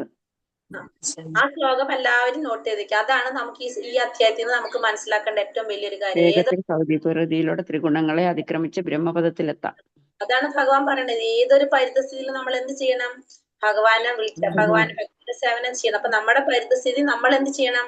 ഭഗവാൻ അനുകൂലമായിട്ട് നമ്മൾ മാറ്റാനായിട്ട് ശ്രമിക്കുക. എങ്കിൽ മാത്രമാണ് നമുക്കത് പറ്റുള്ളൂ, അല്ലെങ്കിൽ നമുക്കത് പറ്റില്ല. നമ്മളെ മായ വന്ന് പിടിച്ചോണ്ടിരിക്കും ഇങ്ങനെ. അതുകൊണ്ടാണ് നമുക്ക് ഇങ്ങനെയൊക്കെ തോന്നുന്നുണ്ടാവുക. നമ്മൾ എന്ത് ചെയ്യണം? പതുക്കെ പതുക്കെ അതിൽ നിന്ന് മാറാനായിട്ട് ഇങ്ങനെ നോക്കാം. നമ്മൾ എന്തായാലും ചെയ്യും. ഒരു ദിവസം ഞാൻ 4 മാല ജപിച്ചിട്ട് ഉറങ്ങുള്ളൂ എന്ന് വിചാരിച്ചു കഴിഞ്ഞാൽ പതുക്കെ നമുക്കതിന് സാധിക്കും കേട്ടോ. അങ്ങനെ ചെയ്യാനായിട്ട് നമുക്ക് നോക്കാം. പറ്റണ പോലെ, കുറെ നിങ്ങൾ ബുദ്ധിമുട്ടിട്ട് ചെയ്യണമെന്നല്ല, നമുക്ക് എത്ര പറ്റണം അത്രയും. താമസ സ്വഭാവിയുടെ ലക്ഷണങ്ങൾ എന്തൊക്കെയാണ്? പ്രമാദം, അലസത, നിദ്ര, എന്തൊക്കെയാണ് താമസ സ്വഭാവിയുടെ ലക്ഷണങ്ങൾ? രാജസ സ്വഭാവിയുടെ ലക്ഷണങ്ങൾ എന്തൊക്കെയാണ്? അളവറ്റ പ്രശ്നാധിക്യത്താൽ തൃഷ്ണാധിക്യത്താൽ ഉണ്ടാക്കുന്നതാണ് അല്ലെ അലസത. അതൊക്കെയാണ് രാജസ സ്വഭാവിയുടെ ലക്ഷണം. അലസതയല്ല വരുന്നത്, തൃഷ്ണ, ആഗ്രഹമാണ് വരുന്നത് കൂടുതൽ അല്ലെ. എന്താ, നമുക്ക് കുറെ കഠിനാധ്വാനം ചെയ്യാനുള്ള ഒരു സ്വഭാവക്കാരിൽ ഉണ്ടാകുന്നതാണ് രാജസിക സ്വഭാവത്തിലുള്ളവർ തന്നെ. ഏതാണ്? പത്തിലോകം. ഏത് ലോകം? ബ്രഹ്മലോകം. ബ്രഹ്മലോകം. അല്ലെങ്കിൽ 1-ാമത്തെ ശ്ലോകത്തില് എന്തിനെ കുറിച്ചാ പറയുന്നത്? ഏതൊന്ന് അറിഞ്ഞത് കൊണ്ടാണ് ഋഷിമാർക്ക് പരിപൂർണത നേടാൻ സാധിച്ചത്? എന്തിനെ കുറിച്ചാണ് അത് അറിഞ്ഞത്? ഈ ത്രിഗുണങ്ങളെ എങ്ങനെ മറികടക്കാം എന്നുള്ള കാര്യം മനസ്സിലാക്കിയത് കൊണ്ടാണ് അവർക്ക് എന്ത് സാധിച്ചത്? ഋഷികളെല്ലാം തികഞ്ഞ നേടിയിരിക്കുന്ന സർവോത്കൃഷ്ടമായ പരമജ്ഞാനത്തെ പറ്റി, അതായത് ത്രിഗുണങ്ങളെ കുറിച്ച് മനസ്സിലാക്കിയത് കൊണ്ടാണ് ഋഷികൾക്ക് എന്ത് സാധിക്കുന്നത്? അവിടെ പരിപൂർണത നേടാനായിട്ട്